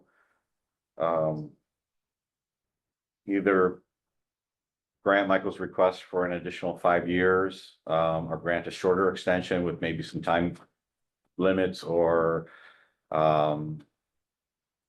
progress report, within there to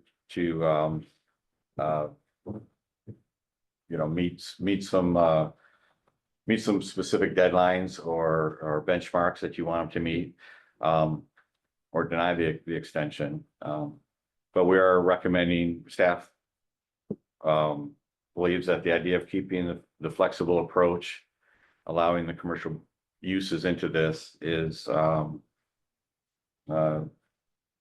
good idea, and it's a proper location, to do that for this type of transition. And I think one more thing, and then I'll turn it over to Michael, is that if you do,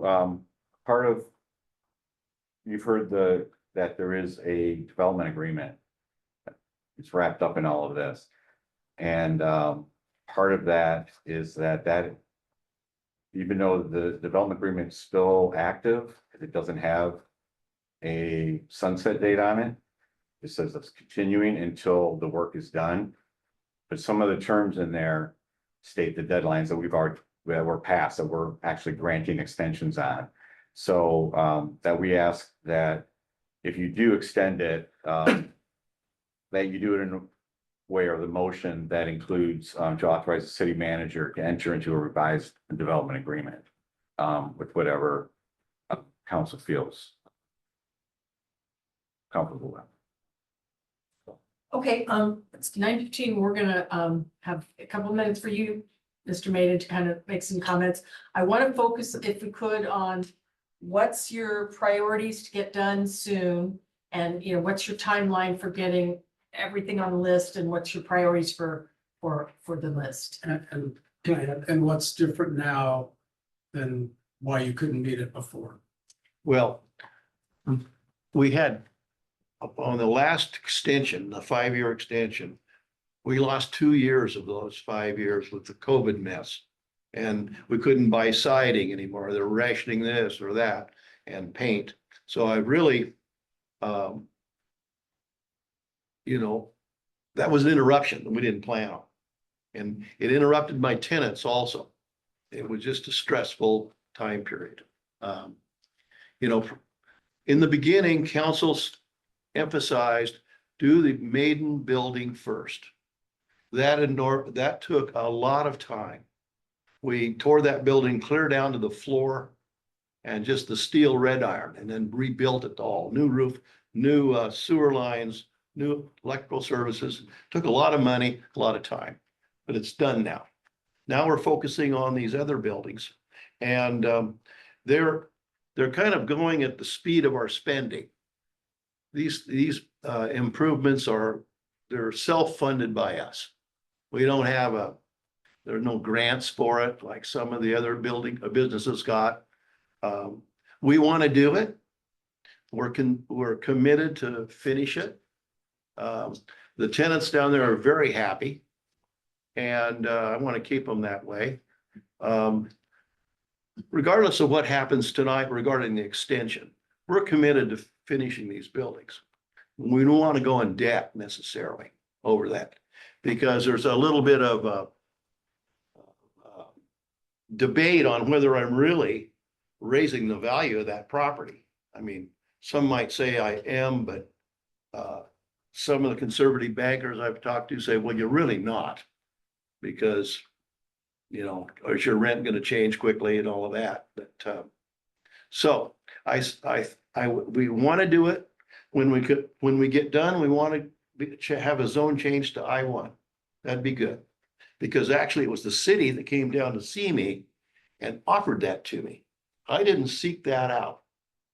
They said, we want you to change these buildings. We don't like the way they look. That's what I heard. And that's how we got here. So we want to keep going. So priorities and timeline. What are which buildings are the priority that you're working on now? The priorities we have now are the north side and west side of the Platt building, which is Highway 26 in the corner. The north side of the Paleo Fit building, and the whole length of from Whippersnappers down to the new Core Fitness business that is there. Those are the priorities we have. The secondary to that will be the south side of all those buildings, the internal part of the Platt building and the south side of the Whippersnapper building. What's the priority for Stevenson? Is that last? It will probably be last. So what can you think, what do you think you can get done in like 2 years? I believe just what I said. Okay. I think we can, as long as the money holds up. We lost a good tenant down there. We're funding this out of rental income. That's been kind of tough. The the business that was next door to Platt they had half of that building rented and they closed the 1st of January. So that's really hurting. And, well, we'll do what we can. Any questions? I don't have a problem with that.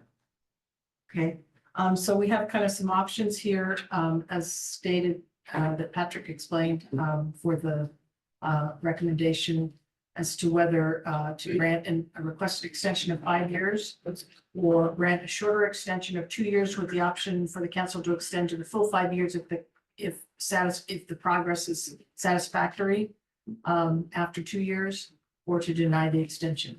Does anybody have a motion? I'll make a motion to grant the requested extension of 5 years to the date of July 29, 2030. And authorize the Manager restated to- agreement, this restated agreement. Then authorize the restated agreement. Yep. Are there any I'll second that. benchmarks that they need to hit in the shorter term? No, I think between financing and rent and trying to get businesses in there, I know when Axe Throwing Place moved out, that's, that hasn't been re-rented. I'm sure, but he's got signs up and I'm totally fine with. I'm down there all the time and work out down there. He's been clicking Oh. away at it. So, yeah. I would say absent of a council request for, specific check-in or updates. I'll probably be leaning on staff to provide me updates and I can just filter to you, so you don't wait and not hear about this project again for 5 years and then have to, kind of get brought up to speed. Yeah. Brought up to speed. So you'll get updates one way or the other. I think if there's not a specific initiative to have a formal update from Mr. Maiden, you'll get it from me in a roundabout way. Yeah, I mean, I just don't want to be here in another 5 years and, asking for another extension just because it's been since 2016. But it's beautiful work and I think it really has helped with the occupancy, tenancy there. I think everybody's really happy with the work that's been done. It can't be cheap. So, No, right. Yeah, and there's no real option. No. I mean, we Yeah. can say no, but Yeah. that doesn't help anything. No. So I have a So- motion from Counselor Smallwood. Do I have a second? Yeah, I second. Okay. I have a motion from Counselor Smallwood and a second from Counselor Hoganson. Oakeson, sorry. It's good. Getting late, guys. To approve an extension of 5 years with the necessary updates to the use agreement. All those in favor vote aye. Aye. Opposed? Motion passes. Congratulations. Thank you. Thank you, Nell. Thank you very much. Thank you, Sorry to beautiful. make Very much. You guys wait so Thank you. long. Appreciate it. Thanks, Patrick. Okay, our last agenda item is the Deer Point Park construction.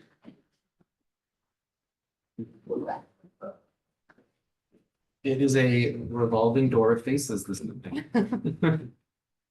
Welcome back, Tiana. Hello again. Take it away. Thanks, Patrick. Hi. Tonight, the decision before you is whether to authorize the city manager to execute a contract for the Deer Point Park construction. In pursuit of council goal 5.1.1, complete Deer Point Park, staff initiated an invitation to bid on May 1st, 2025. The park construction project will involve grading, right-of-way improvements, playground creation, construction of a path, and the installation of a covered full basketball court. The final park concept was established through a robust public engagement. Neighbor surveys were used to gather community input, while open houses facilitated in-person interactions. Regarding the ITB for the construction of Deer Point Park, the city received 6 submissions. The following 6 firms submitted bids. Goodfellow Brothers LLC bid amount of $1,239,000. Kolf Construction LLC bid amount $1,170,000. Paul Brothers bid amount $1,117,914.70. Cannell bid amount $1,020,974.43. Dirt and Aggregate Interchange Incorporated, bid amount $1,018,719. N8 Holmland Incorporated, doing business as N8 Excavation, bid amount $998,000. Staff was pleased with the response. 3 of the bids were within $22,000 of one another. After bids were reviewed for completeness, an intent to award was issued to the lowest responsible bidder. The winning bid was N8 Holmland Incorporated, doing business as N8 Excavation. They were determined to be the lowest responsive bidder and as such are considered to be the preferred bidder for this project. Therefore, staff recommends authorizing the city manager to execute a contract project for Deer Point Park to N8 Holman, doing business as N8 Excavation, in the amount of $998,000. With that brief summary, I'll turn it back over to you, Mayor. Very good. It's Nate. It's not. I thought it was. It's N8. It's N8. It's innate. It's N8. N8? N8. Innate. Is Now it see, innate? my, Like innate, yeah. I have the, I tried calling them Nate as well. somebody was correct. That I is- said N8 242, but they. Okay. I have said Corrected. Nate Okay, for 10 very good. years. Is there any questions about that? If you say it fast, it goes sounds the same. Any comments or, if not, I will make a motion. Make a I have motion. a Oh, go ahead, sir. question for Josh, probably. Entering into this contract with N8, is it the same legal responsibility if there is a problem after construction is done? Are all contracts legal? Like, we have another park that we had an issue with that cost the city a lot of money, and the contract that we agreed into was a little different than what we ended up paying to correct the problem. Has any language been changed, or is it just a direct language to hold the companies responsible if there is an egregious overlooking of something with construction after the build is done? It's a great question. Do you know whether Ashley or anyone else at the firm looked at changing the contract language based on that experience? I don't believe they did. We have contract language to allow for necessary change orders, and part of the motion language before you is only to allow up to the threshold value set forth in the contract, but I don't think we changed any specific contract language. I don't believe we did. Yeah, I certainly don't want to oversimplify this project compared to the other project that you're speaking of, but that had some very unique and specific challenges that won't be, relevant or reflected in the park design at Deer Point. But this one will have obstacles that we didn't have at the other Sure, I mean, one, there's too. always So something. I'm just, Fair point. after going through all that and reading all of that and There's just buttoning down a little bit if that's at all possible, so that we're not paying for a mistake that we were guaranteed wouldn't be costing above and beyond what the contract said they would cover. So if you like, one suggestion would be you could modify the motion language to say execute a contract in a form approved by the city attorney. And then I'll take it back and have our public contracting folks take a look at it to make sure that they feel comfortable with the language based on that experience. I don't want to speak out of turn, but would that negate the ITB process? When we were in negotiations, I went to Ashley and posed a question, making sure that we could get this contract signed, and she told me I could not change any contract language from what was advertised to the public, because that could have changed the lowest responsible bidder, and then we would then have to Right, so if what you change is a change that would affect the bidding pool, then you can't make that change. So oftentimes you'll select a contractor that they want something more favorable. This change, if anything, would make things less favorable for the contractor.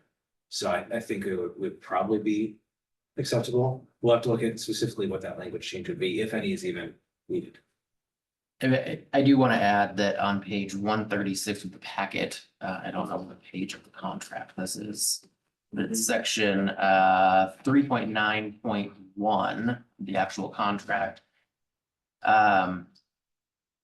Defective works, the contractor shall repair or replace any or all work that may prove defective in workmanship materials within 1 year of the period of substantial completion. And there's a process for the correction of work. So I certainly don't want to give the illusion that we don't have contract language in how to remedy something. We do have that language in place as just general, contract language that we adopt. Is this the same language that we entered into with the other contract with the other problem park? I'd say it's substantially similar. I don't have that I contract think pulled up my- in front of me, but My suspicion is that this language is fine.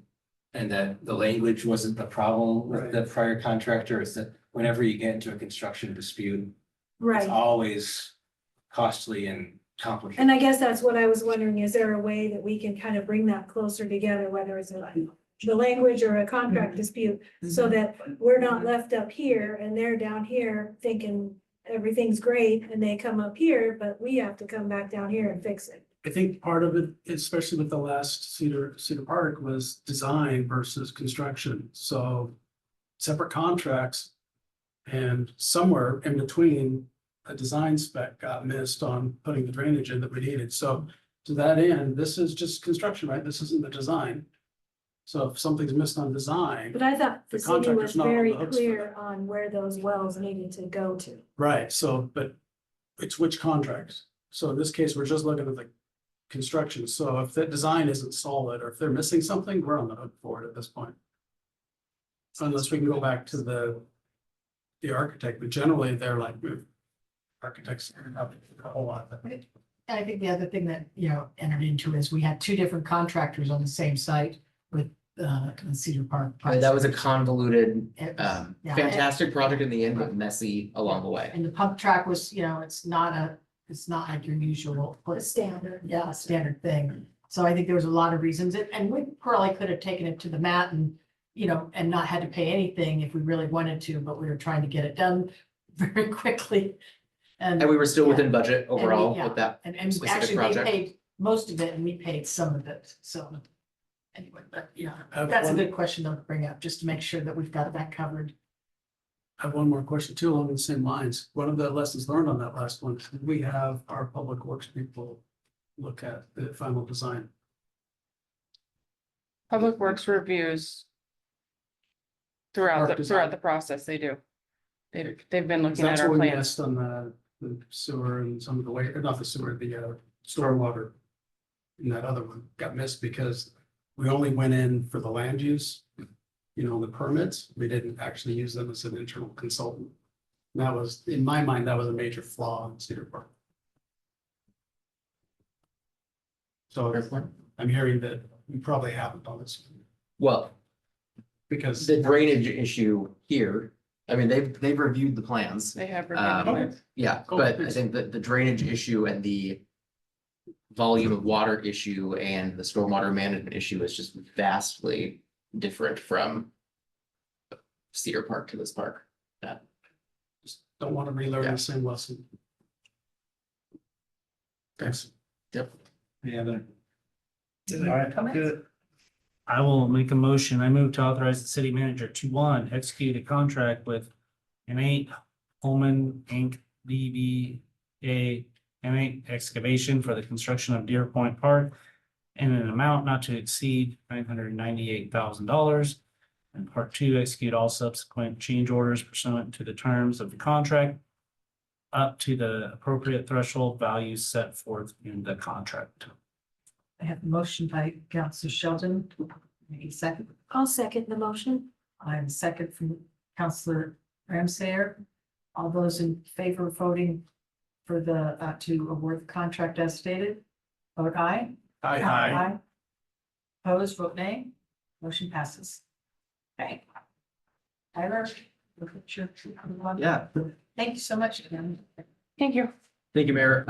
While Tiana's sitting here, I'm gonna just move my report around and say that the awards dinner for the Daily Journal of Commerce award ceremony would have happened Thursday, Thursday. the 12th. Here is our award for Cedar Park featuring Base Camp. We got a stick. It's a The fancy stick. block of wood. It's 4x4. it's a beautiful piece of wood that we will display for the hard work and effort that was put into that park. Tiana, John, Rochelle, and Lego Hansen. Lego Hansen were all in attendance to accept that award. And And GBI. GBI. Awesome. So the whole team, everyone that worked on that, well, not everyone, Chelsea worked on that extensively also, but she was not there. But many of the people that were involved in that project were in attendance. I've got a couple pictures from Tiana that I'll share. If I didn't include those in the weekend update that I just sent out, I'll include them in this upcoming one. I need to remind myself what I included for you. But anyways, that is our award. Can I butt in? I Yes. just passed this around because it was really interesting. I only have one copy, but this was all the projects that were there that evening. It was quite the honor to be in the room. The top project was the terminal renovation at PDX. So we were at the table. The running. Yeah. That's not quite a the running. fair, you know, So it's really neat to A look little at. bit more expensive than ours. Just a little slightly more bit. expensive. People have more fun at ours. I Yeah. I don't know. How many- Traveling someplace, some sunny destination is not a bad idea. How many nominees? Soon today when I went there. They didn't tell us. There were 52 awards given. We do not know how many nominees or how many submissions there were. So when you think about, I mean, ranging from a park to an airport terminal, right? That's a lot of projects in between, right? So 52 being recognized, there was a lot, I'm sure, that were nominated and considered. Just a quick reminder, you know, fire season apparently is upon us. Gorge experienced their, fire over the last few days, so seems really early in the season. Maybe it's not early in the 53 homes. season. 53 homes. That's more homes than we lost in the entire state last year. Yeah, it's crazy, but I just wanted to kind of give a reminder that, be diligent in open flames and what you're throwing out your car window and, what you're setting off on the 4th of July and what's around you, because it's certainly dry. So Now it's just gonna get not drier. burn season, right? I mean, they aren't allowed to burn right now, is that right? I mean, I went by Bluff. I passed that sign on my way in. Yeah, it says no burning. It's closed right now. Yeah, That's it's what I closed. thought. But They built burning a big slash pile. supposed to get rain this weekend, so who knows what they'll do. Who knows, but it just seemed like a good topic to remind everyone of, especially given our experience with how quickly wildfires can spread and impact our community, whether it's, directly here or several miles away, but will come through here, it impacts us as well. Reminder that we don't have a council meeting on July 7th. I will be at the Oregon City and County Manager Association Conference that starts on July 8th. So it's part of the reason why the meeting on the 7th is a light agenda that we can shuffle around, but also traveling wise. I believe Jeff will be at that conference as well. I'll be presenting a session with Jordan Wheeler and Business Oregon on funding the capital infrastructure projects. So very timely and on brand with what we're dealing with in Sandy. So that'll be my first time presenting at one of these conferences. Looking forward to that. Longest Day Parkway this Friday, 6 p.m. Cedar Park. John told me it's supposed to rain, It is. so bring a jacket or a hat And your e-bike. and your e-bike. Can't bring it yet. Dawn. So, I thought we may have gotten through this meeting a little bit earlier, so I was gonna pose a question and hope for some dialogue, Don't but do it now. I'm not gonna pose the question. I'm going to just give a statement and then I'll work with the mayor on determining whether we need to have a work session on it or not. Something that I have heard rumblings about from many different council members is our tagline, where innovation meets elevation. There's been conversations around going back to Gateway to Mount Hood. There's been conversations of dropping the tagline of where innovation meets elevation.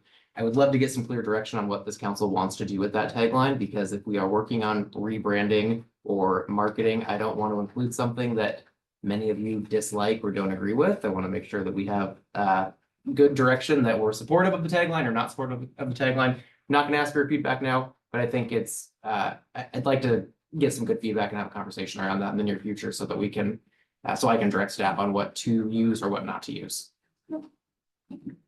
That's all I have. Wait, aren't we gonna blow stuff up? Fireworks on 4th of July. Yeah.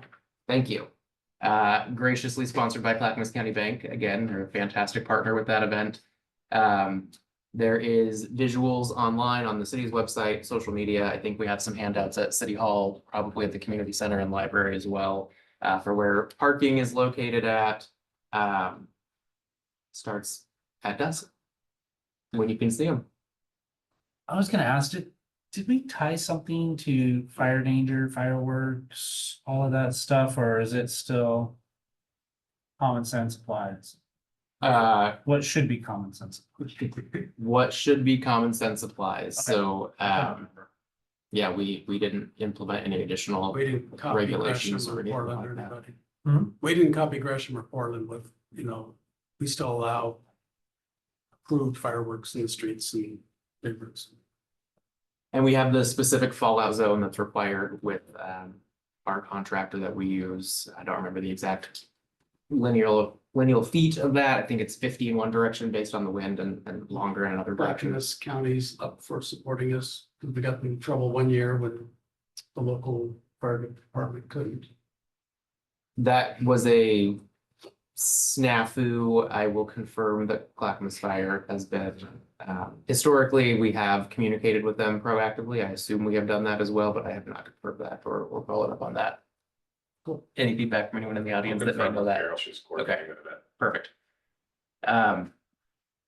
Yeah, Don? thank you. All right, I had like 30. I might be able to answer that question.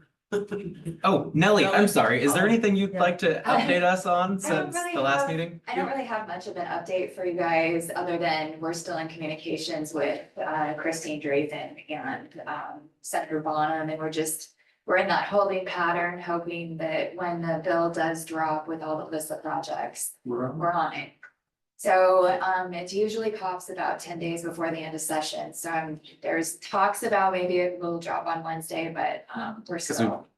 Got 13 days left of session, right? It's the 29th Yeah, that it ends, so. 29th. So it's go time. So I'm gonna run home and get some sleep. and All right, have a thank day you. tomorrow. So yeah, sorry I don't have more of an update, but Appreciate it. fingers crossed. So. All right, thanks. Appreciate it. Thanks, Thank you, everyone. Nelly. Sorry to interrupt you, Councilor Dickinson. No, well, she's way more important than I am at this point in time and what we've got going on, so. We met with the wastewater committee today, and I'll just say that was a different kind of meeting. We met with the PR people and we liked what they said. They have a nice pitch, nice proposal that I think is coming and should help us focus our messaging amongst ourselves and amongst our local citizens. It's really the target. Obviously, it'll help inform beyond the city, but it's really helping people understand why we're here in a more succinct way. So that's cool, something to look forward to. I do want to just point out that while I voted in favor of the Sandy Net increases, I absolutely want to see us change our tier structure for Sandy Net finances as soon as we can to better reflect the business versus residential rates, because we are horribly low in the business rate for Sandy Net, which was not shown on the comps because we showed kind of precedent. So that's an area that we need to adjust, make right. I think that's it. Oh, and I'm gonna be gone, so I'm leaving town Wednesday. I'll get back on the 4th. So we're meeting in 2 weeks, is that correct, or not 2 weeks? We're not meeting on the 30th or the 7th? I picked a great time to go. Perfect time. We're not back in this room until July 21st. All right. Well, good seeing y'all. There's nothing on the activities calendar for July 4th, so. I'll talk to Carol tomorrow. Nothing to add. So.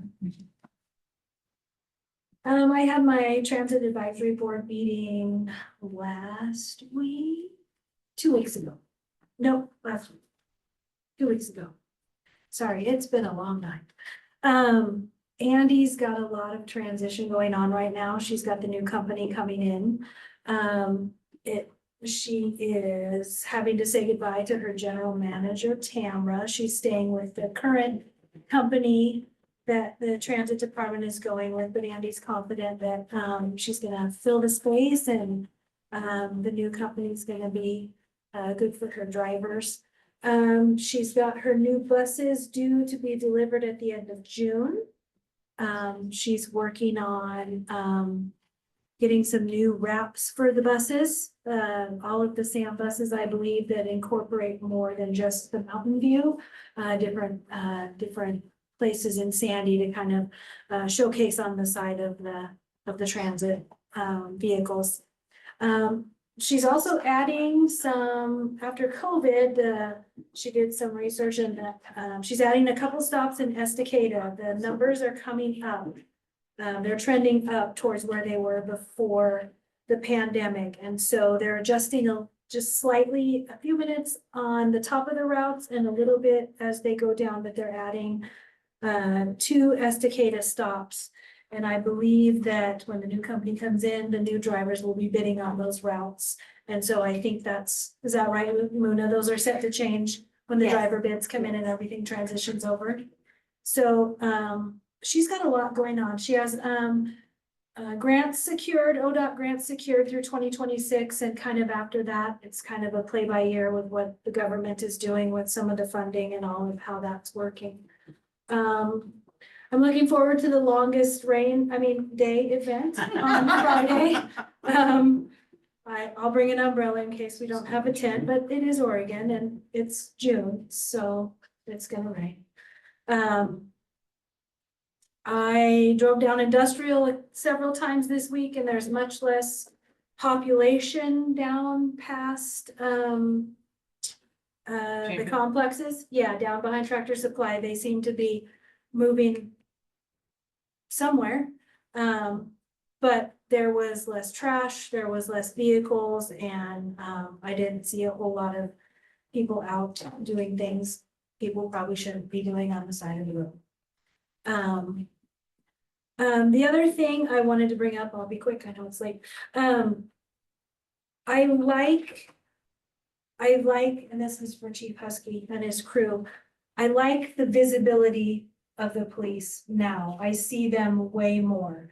I see them doing stops. I see them driving around. I see them interacting with the community. And I think just being visible is, it's a really nice thing to see, and it sets the community up for confidence and safety and especially this time of year with all the traffic. I think that's really important. So thank you.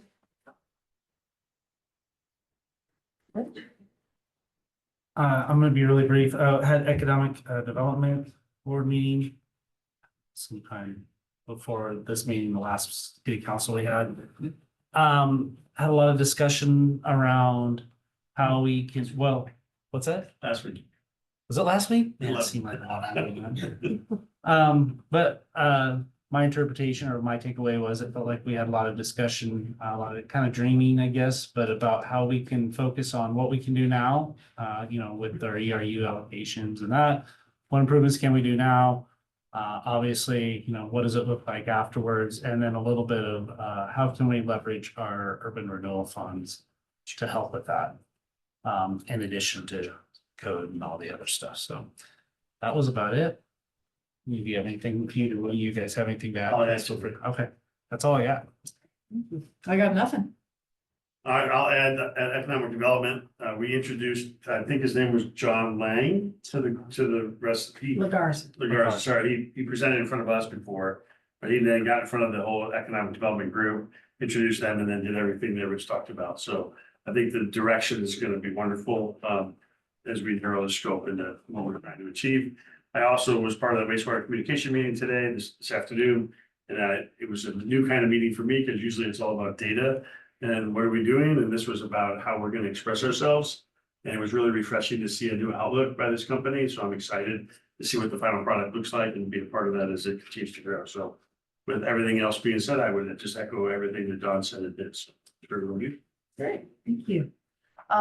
Yeah, that new PR group that we have for the wastewater messaging is fantastic. I think they're going to be really helpful. They're all about, getting out the stuff for Instagram and, different ways to communicate for all the different ages and groups. So really looking forward to that. And it's really going to be important that the things that they share with us our collective intent is that we all are using consistent terms, terminology and messaging so that, you know, folks are kind of really getting the message.